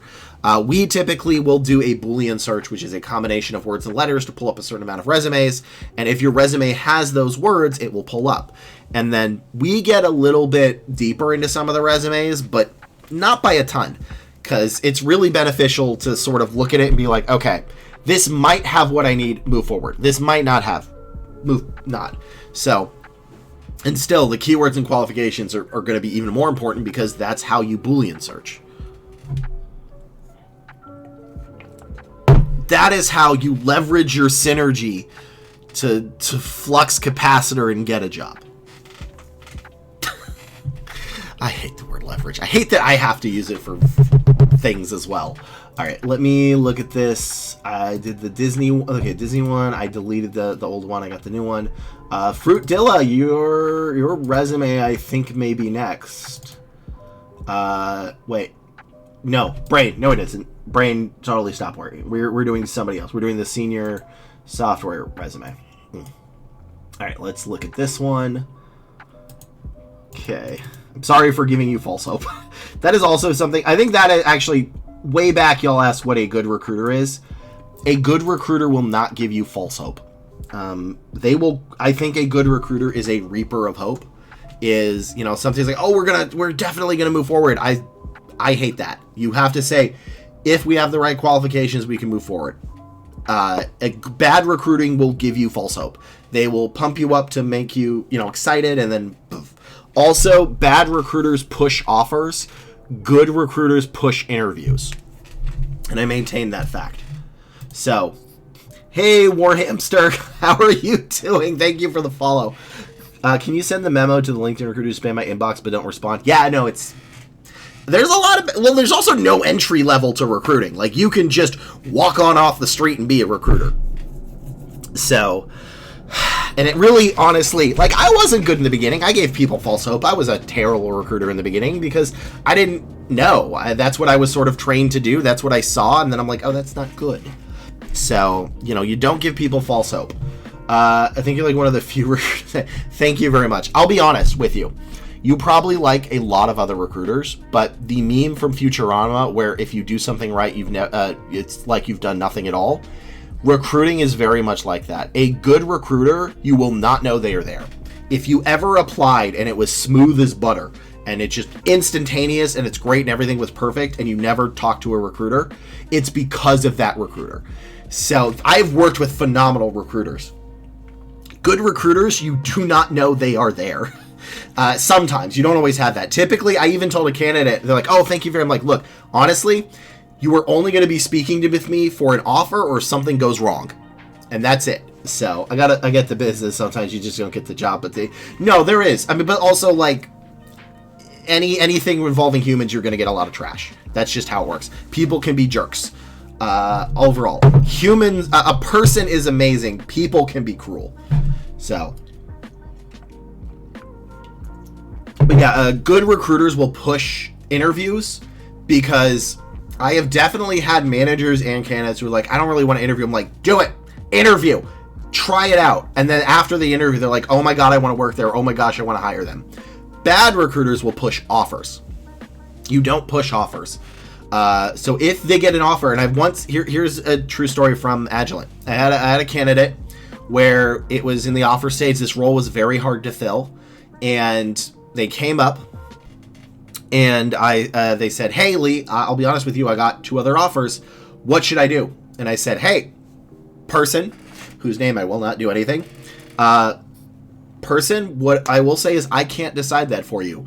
I can clarify what the things are and I can help you understand what our benefits are, but I cannot make that decision. And what I ended up doing is we went through it, and apparently one company paid more. The other company had paid more in a less cost of living area and they wouldn't have to move. And our company would not pay technically as much, but its benefits package was a little bit better and it was more in line with what they wanted to do. And I said, hey, I cannot make that for you. I'm going to give you some time. Give yourself like 3 business days. Come back to me with what you want to do. And I did not push. And they came back and we hired them. So bad recruiters push offers, good recruiters push interviews. But I will push the hell out of an interview because you don't know until you go to the interview. Getting an offer right after the interview is a bad sign. Yeah, usually is. It's usually, even if it's not a scam, it usually means they have a lot of attrition. So, prefer internal to external personally. Feel like external is just CV and data harvesting. I've been pushed to accept before. Yeah, it's not good. I mean, look, I did that when I was new too. I was like, I gotta get the offer, but you can't. It's bad. It's bad all around. Bad for the recruiter, bad for the company, bad for the candidate. So, but I will push the hell out of an interview. If I go with you and you're like, I don't know if I really like it or not, I haven't been to the interview, I will push the hell of that interview. Say, you go to that interview and then you can decide. After that, you can yell at me in the face, but you go to that interview. And I've said that to managers. Can you request to change recruiters if it's a staffing agency? No, because chances are they're the only ones working those recs. So, and you wouldn't poach it. A lot of them have differences between poaching candidates. It's a very, if it's an internal staffing agency, maybe you could if you've worked with them for a bit, like you like the company, but by then you're still making that recruiter money. I will say a lot of external recruiting and internal is very lone wolf. You don't really get to be with anybody else. Good point. I've noticed a lot of the bad ones are the young bloods who recently started the job, though I've met an older one who was manipulative. Yeah. And you definitely get some of the older ones that are not great. And look, I wasn't good in my first job. I'll be perfectly frank. I did not make a hire in my first 6 months. And then I left that job, went to the next one. And even then, it still took me about 3 or 4 months before I really got the hang of how to really do the job. And then I was the top third out of 53 recruiters. So it's a lot of the young blood because, your job is to get a hire and you want to push the hire. Like, you need to do it, but it's not, good. So, well, I mean, look, I am confident in my abilities. Also because at that job where I was the top third, I knew what the top was and I ain't going to beat them. That recruiter was amazing. She kicked. What I did when I went there, right, and this is what is good to learn, is I literally looked over people at the group where we went. I literally looked over people's shoulders to see what they were doing so I could learn. And I did that to everybody, right? I was literally staring over their shoulder like this, watching them because I wanted to learn how they did it. And then I watched her, and I blinked, and I missed it. I blinked again, and I missed it. And then I saw her making connections that I couldn't even think about. Faster. She was the best recruiter I've ever seen, at least on the agency side. She was just so quick, and she made so many connections faster. And I'm like, okay, I'm going to aim to be second best at best, because that mountain is not surmountable. They were just that quick. They just made connection to connections. They would do things that would take me like an hour. They could do in 5 minutes, and it wasn't like like I make like documents and plans and stuff to do that because I kind of need to. They just did it. They just went, yeah, done, clear, duh. And it wasn't even anything to them. And I'm like, my gosh, I hope I get to work with her again. She's awesome. Also, really nice person. So, they weren't like a jerk or anything. I can't say like, oh, they were better than me. But no, they're a phenomenal person. They were great. And I really would like to work with them again. So, but yeah, it was just so fast. And that's why I can't even tell you why they're better, is because they made connections I couldn't even think of. And now I'm phenomenal, and I'm getting good at it and a bunch of other stuff. And, honestly, my real strength is being a jack of all trades. Master of none is often better than a master of one. So I am above average, I think, in everything. But there are definitely people that beat me in individual things, but I will beat them in the rest of it. So I am a very phenomenal pinch hitter in recruiting. I can do internal, I can do external, I can do basically everything about it. I can create things to help people, tools, documents, that kind of thing. So I'm essentially above average in everything, but there are definitely people that can, source better than me. There are definitely people that can, they call it candidate control or manager control, although that's actually one of my better strong points. So it's important to, I think it was very good for me to meet somebody that was so much better than me in everything in the very beginning. And I think that may have stopped me from getting an ego. Is a star? Yeah. Thank you. I know my strength, all right? And that is, I am above average in everything. So, I've seen people that are better than me in certain starts, but I usually can do other things and help them out there. I am the pinch hitter of recruiting. So, what am I on? What resume am I on? I've lost all sense of self. I want to talk, you just do. Look, one thing I have never had is a lack of self-confidence. I've always had pretty high self-confidence, so that never has changed, quite frankly. Senior staff sector, this is 22. Because if I'm wrong, I will correct that error. Let's see. Nothing, person with a name, 22. Okay, good.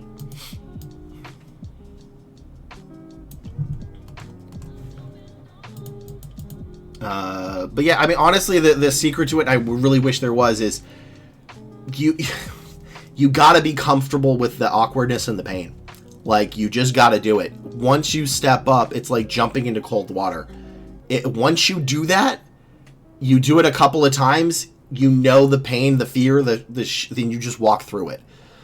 It's tough. I don't know. It's not even like I don't even want to say like it's a confidence thing. It's like I just know myself, and you just kind of have to do it, and that's all there is to it. I wish there was a secret method of doing X, but you just gotta jump into that cold water, and you gotta fail. You gotta be comfortable with the failure, because a lot of the times when you do it, you're gonna screw up, and that's okay. You have to be comfortable with the failure. You have to view the failure as a part of the process. So, and as long as you don't do something that is permanent or illegal or anything, then, your failure is okay. As long as you can afford the failure, you have to live with it. And I think that's part of the thing of speaking with confidence is I failed a lot. I have. I've learned from my failures. That is what I do. Even if you can look at the videos, my earlier videos were way crap production-wise than this. And this is still not where I want to do. If you find the pill for this, sell it. Right now, it's literally just, you gotta be comfortable with the fear. Right? Bravery is not a lack of fear. It's acting in spite of it. You have to be okay to be like, okay, I am going to maybe fail, and that's okay. I'm going to put myself out there, and I will be ridiculed. And that is okay. Excuse me. That's all there can be. I wish there was a better way of saying it, but that is my motivational speaking. And look, I've been to a lot of those scam artists who do sell the panacea for that, where they're like, here's one pill that'll make you great. And they're not lying, but it's really just, you just gotta do it. You gotta take your fear and insecurities, and you gotta walk with it, and you gotta know that even if I fail, that is okay. In fact, you gotta go in knowing that you're okay to fail. Knowing that, you know what? I probably won't do this, but I'm still going to try my darn hardest. And when I fail, I'm going to do it again, and again, and again, and again, and again, until I am able to get that skill. This is a full stack software full engineer, which is good. I actually saved these keywords, so I know this one. Though it doesn't, it's going to look awkward on the bullet points, but whatever. But yeah, I wish there was a key to self-confidence, but it's really, you just gotta know you're gonna be laughed at. You gotta know that people will make fun of you, and that's okay. There's not much else to say. Because, I got pretty thick skin, which I don't think I could be a recruiter with not. I've definitely failed. I've got trolls, and you just gotta be like, although I definitely people telling me I'm doing a good job. It does feel good. We'll say that. But let's do this resume. Also, one thing I am very confused about in my videos, and this may be too meta, and I apologize for it, but I have noticed the videos where I look like this. like dead fish stare into the camera get way more views than if I do like this or something. So I'm gonna just like dead eye into the camera go. Apparently that gets more views and I don't know why, and it upsets me. All right, let's do this resume review. Is this the last one for this bit? No. Okay, it is not. Okay, this is YouTube Meta. YouTube Meta is bizarre. I do not fully understand it yet. I'm learning, but I am definitely not there yet. And that's why failure is a process. That's why I tried a bunch of stuff, because I just throwing it at the wall to see what sticks. All right, is everything legible? Yes. Let me clean this up a little bit. Click this in. That is good. All right. This is a resume of a full stack software engineer who's looking for a staff software engineer position, which I know can be a little bit different, but companies may use them interchangeably, which may be a little bit of a leadership sometimes. So, but for a full stack engineer, what we're going to be looking for is this stuff right here. This is typical for full stack: TypeScript, JavaScript, CSS, HTML, the Node, Angular, SQL, React, API, anything with anything REST, Cloud, Agile, CI/CD, and then maybe an extra language or two. Maybe it's a little different for staff, which I will double check after this video. So if this never gets to see the light of day, that's why, because I was wrong and I'll redo it. But these are going to be what we're going to be looking for, along with the fact of maybe a little bit of leadership, not like a ton, but like, you know, just like let other engineers or fixed coding, that kind of thing. So this person has a 60-to-1 ratio, which is not enough of a sample size, but is okay. So I'm expecting this to be solid. Let's check. All right. So we have, this is fine. I like how you did the phone number, phone number. That makes me giggle. They have a BS in mathematics. They have an MD in theology. I don't know if this is needed. I actually don't know what an MD is. I've not encountered that. I think I may have once ages ago. I assume that's kind of like a religious thing. I don't know if you need that there. I think you can just leave it off. But maybe if you're applying to a religious company, like that has like a very religious stuff, which can happen, maybe leave that in, but that's a little outside my domain. So here we have, this is fine. Also, status graduated is fine. You can do the year or the status graduated if you don't want to show how old you are, because ageism can exist. So design responsive websites using HTML, CSS, JavaScript, TypeScript, React, PHP, MySQL, WordPress, achieving top 5 global ranking and top 10 SERP. 3-pack rankings for competitive keyword. Okay, so I actually think this can be dumbed down. I think you mostly have the right idea with this. Also, you need more. You've been there for 4 years, give or take. I need more. But I think you can just say, right, achieving a top 5 global ranking from Google's competitive for SEO, right? Like, you've lost me here. I don't know what 10 SERP local 3-pack is. I don't know exactly what top global ranking is, but if you said top global ranking from Google in our search SEO, I would understand that. So I think you need to dumb this down a little bit. Make it, you know, if you have to explain this to me, who cannot code, I cannot write hello world. If somebody is asking you, like, oh, you graduated with a degree in mathematics, can you help me unplug and plug in my computer? That's who you have to write that summary for. Mentored a team of 28 people from 7 countries and 4 continents. Solid. And led over 200 group sessions, simplifying complex concepts for diverse audiences and fostering emotional intelligence, continuous learning. That's good. If you can put in a stakeholders there, that's near perfect. But this is a solid one. My only complaint is, why do you only have 2? Like, I want more. This is a job you've been at for 4 years. There should be about 5 or 6 bullet points. And I need more. I need Cloud. I need REST. I need Agile. I need CI/CD. I need maybe another language. I need Node, Angular, SQL. Where's the SQL? I need SQL. There it is. SQL's right here. Okay, that's fine. Yeah, I just need more. I think these are basically fine. I think you need to dumb down this one, and this one is pretty solid.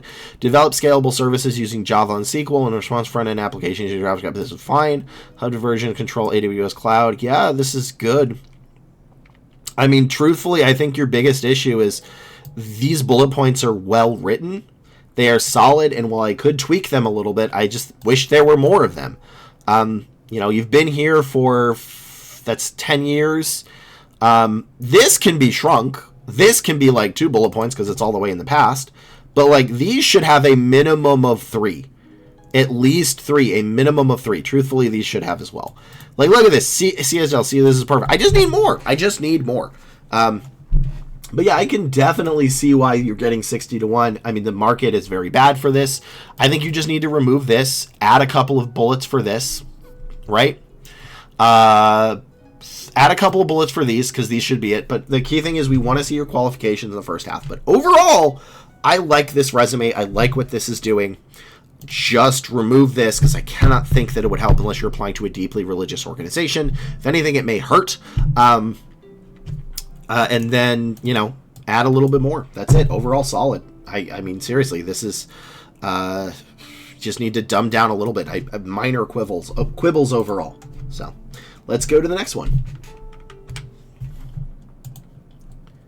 Oh, gosh. Ad starts in 13 seconds. I got that right. Remember when everyone has an open mouth shock? Yeah. Because of Mr. Beast. I think he actually said that the reason he does that is he gets more views when he does the smile than not. So, which is just bizarre to me. Yeah, well, like, me staring like a deer in headlights works. So, I don't know. I'm not sure what it is yet. I'm still learning what the YouTube meta is. I don't mind making clickbaity titles. I just want the content to be the same. I recommend your videos to me, but that's how I found you. I don't know either, Frudilla, but I'm glad that you found me.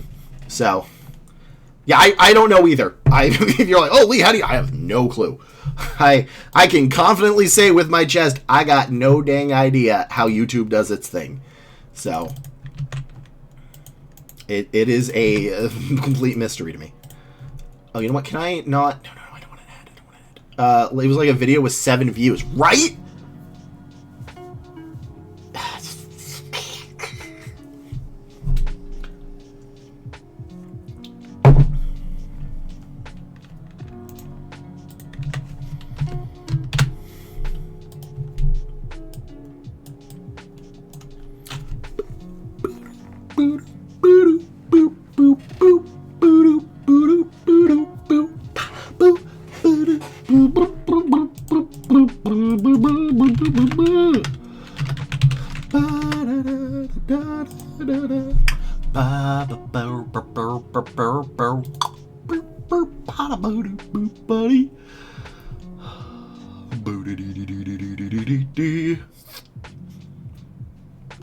Okay.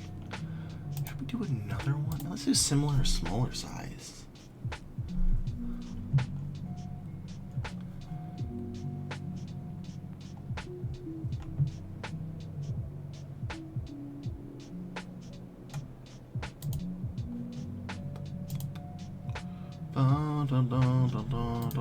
Where is that song from even?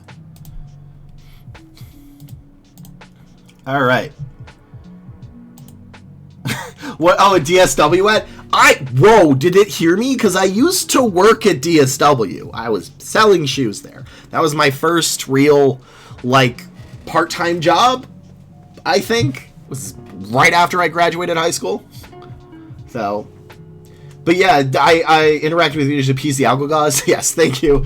More useful than the doom and gloom is AI is going to take our jobs or buy my course videos. Right? Thank you. I'm glad it's getting to people, and I will keep it up. I enjoy this. So normally I end the video at around 2 hours, but like I don't want you all to sit for just another ad and then have to go through a darn, ending. So I'm not doing that. I'm gonna do more stuff until then. And I'm also still trying to do like 3 hours. I think that's what I want to goal to. I think Pirate Software said that. He knows more than me. So, but yeah, thank you for doing I like the happy dance. I don't know what else to do. But yeah, I think it's really funny, and this is super friggin' meta. But, am I going to stream next week? Yes, I am going to stream next week. I don't know. I have a meeting next week at 11 that I am trying to move, but I might not be able to. So there is a chance I'm starting Monday stream late.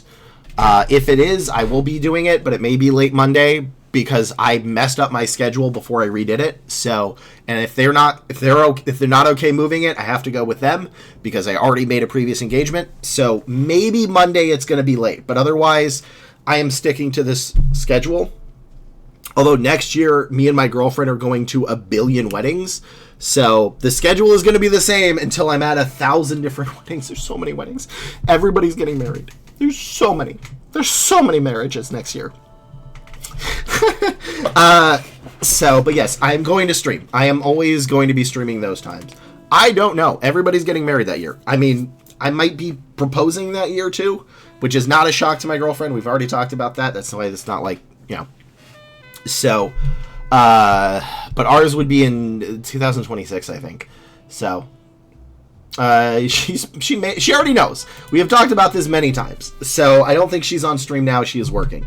She is working. That's also why I switched it around. I used to do the Saturday stream, and then I'm like, she came home from her normal 40 hours, 9 to 5, and I couldn't see her. So, yeah, that's why. I will probably not stream later than maybe 6-ish, because that's where she like usually comes home and I want to spend time with her. So, because like I work from home even when I'm not doing the stream, and after this I have to do so much paperwork. There's so much more paperwork. I have to do so many documents.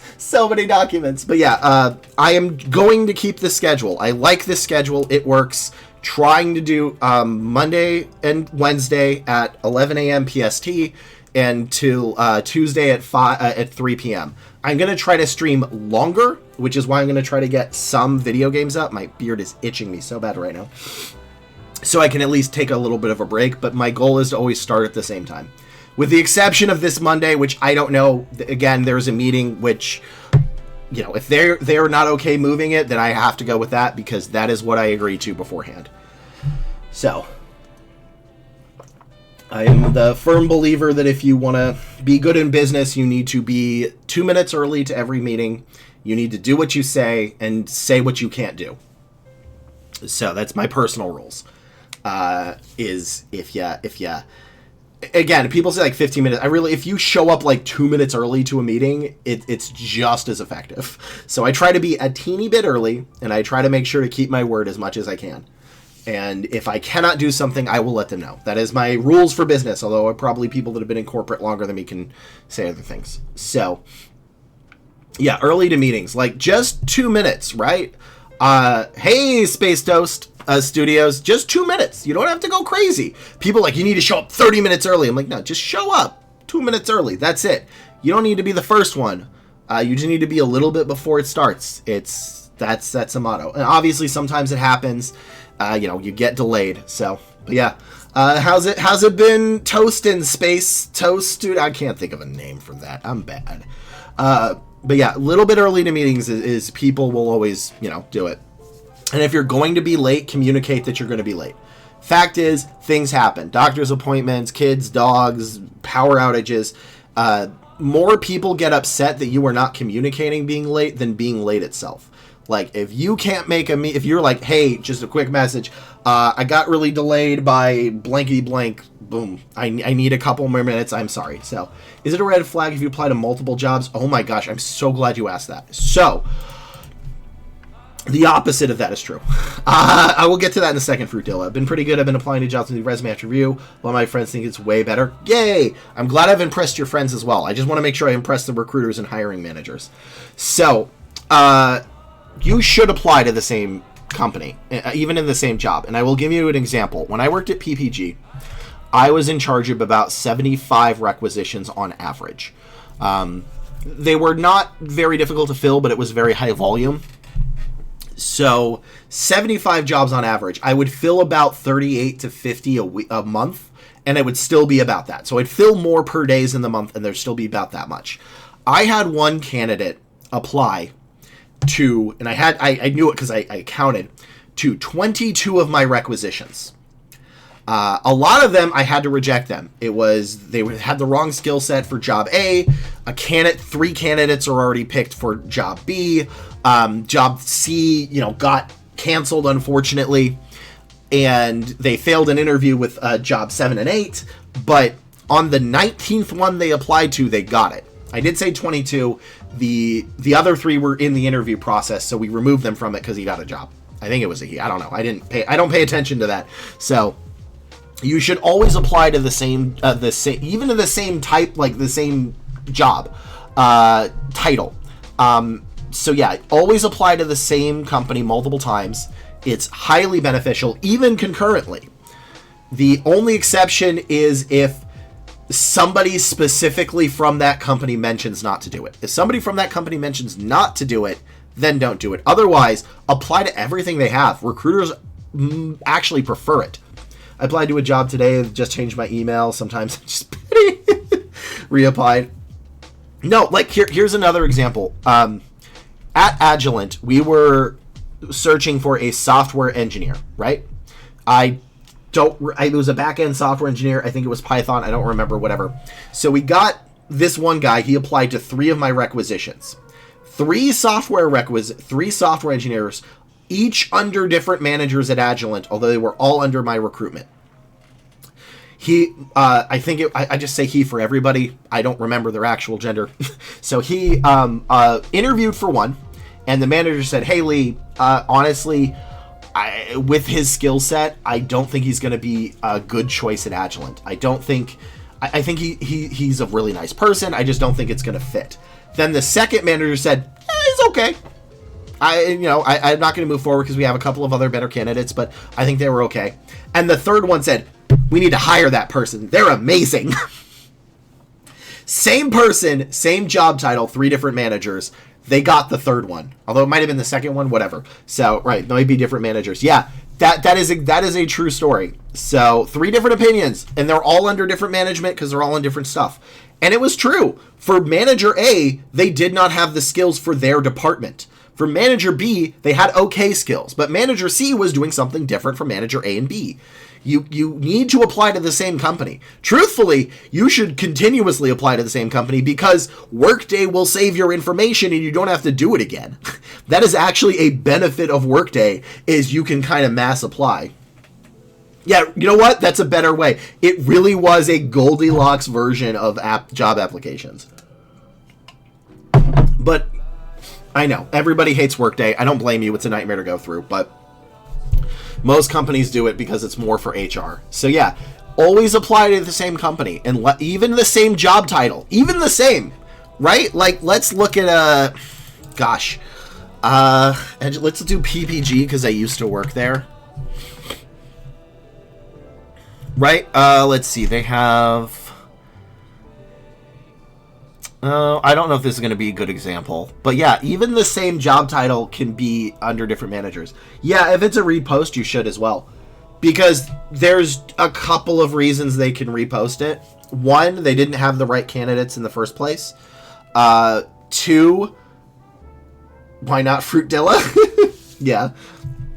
Right, so another thing with let me go to that is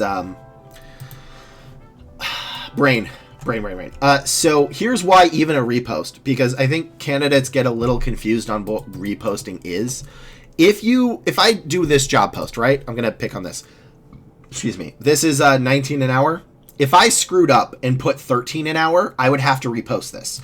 I would have to cancel out the rec and remake it. That means everybody is declined. This is a new rec because I screwed up and put the wrong pay. This is probably not the wrong pay. This is probably the right pay. So as another example, let's say a candidate applies to my role, right? While they've applied, we've already got somebody in the offer stage. Once they accept the offer, we shut the rec down. But until they accept the offer, we keep going. So there's usually about 3 business days that's appropriate. I think in my mind is 3 business days to accept an offer. So day 1, we send out the offer. Day 2, a candidate applies. Day 3, we close it out. The candidate that first applied, because we have to reject all those candidates, right? So all those candidates get rejected because the person accepted. We made a hire. That person, for whatever reason, decides not to go through with it. Maybe they ghost. Maybe they got another offer. Maybe something else. So we then have to reopen that rec. But guess what? That person that applied in between will now need to reapply because we had to reject everybody else. So you might have chosen someone, but then they don't choose a company. Yeah, or they, maybe fail a background check or something else. Right? It's not a guarantee. Truthfully, they're not guaranteed to, I tell managers, don't get excited until their butt's in the seat. Till their first day, don't get excited. And I tell candidates that too. Too many things can happen, right? Maybe it was for a relocation one and they didn't talk to their spouse. That's a huge one. Which is why every time you do a relocation thing as a recruiter, say, did you talk to your spouse about this? And if they say no, we say, get back to us afterwards. Because there's a shocking amount that don't. But yeah, in between that process, we'd have to decline those candidates. So then we need them back. And some will not decline them, but others will. So, and we'd have to repost it. Or maybe, we just didn't get anybody that time. And, but that's usually the case of what a repost is someone made an error with the job. Someone had to remake the job. A candidate, for whatever reason, they had to redo part of that. So, or maybe change the skill qualifications. Maybe they downgraded the rec and they realized they don't need somebody with 5 years and need someone with 3 years. And you didn't qualify for the 5, but you qualified for the 3. So, until someone directly tells you no from that company, you apply.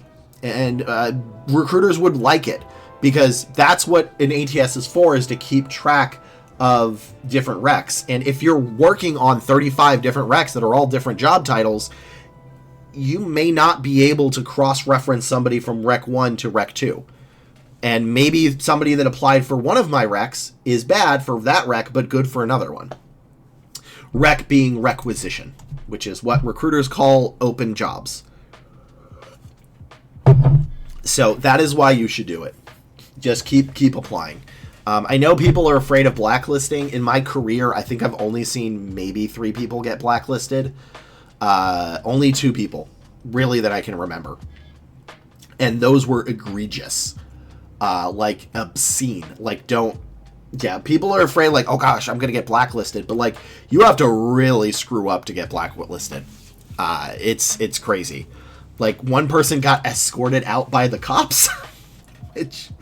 That was a blacklist from the company. And the other one lied about everything, absolutely everything. I mean, we were trying to do for a mechanical engineering job, and we needed I think a master's. And this person never graduated high school and never touched a mechanical engineer and worked at Long John Silver's or Burger King for 12 years, which is fine to work at those, but when we needed somebody with 5 years of mechanical engineering and you lied about all of that, then we do that. Oh, alternatively, there is one that also was fine on the call and then sent me and every other recruiter a 13-page manifesto. So, yeah, so here's something that candidates don't know. An ATS stores your information, right? That's why we have that stuff. And we can put notes in your file. Most of the time, those notes are just nothing. We don't need to put notes, or just not qualified rather than anything. But if they're really, really rude or they lied a lot, we can put lied to the hiring manager so other recruiters can look at it. Sometimes you miss the notes, but that's at the same company. But really, you have to really screw up. Really be rude. I had one of my screeners talk to me who was upset about what happened, who never complains, and was like, hey, Lee, they were, it was like that, and they made me feel really bad. I just wanted to let you know. And then I let the manager know, hey, they were a jerk. And truthfully, if you tell a manager they're a jerk, it's not a recruiter's decision to decline them for that, because it's not based on skills, but the manager probably will. So yeah, there are notes you can make, and usually it's just not qualified. That's usually what it is. That's what the majority of them. Or alternatively, whatever it is. So there are notes. The ATS does keep track, but for 99% of the cases, they're not needed. It's really more along the lines of you have to royally screw up, or lied about everything, or got escorted out of the premises. So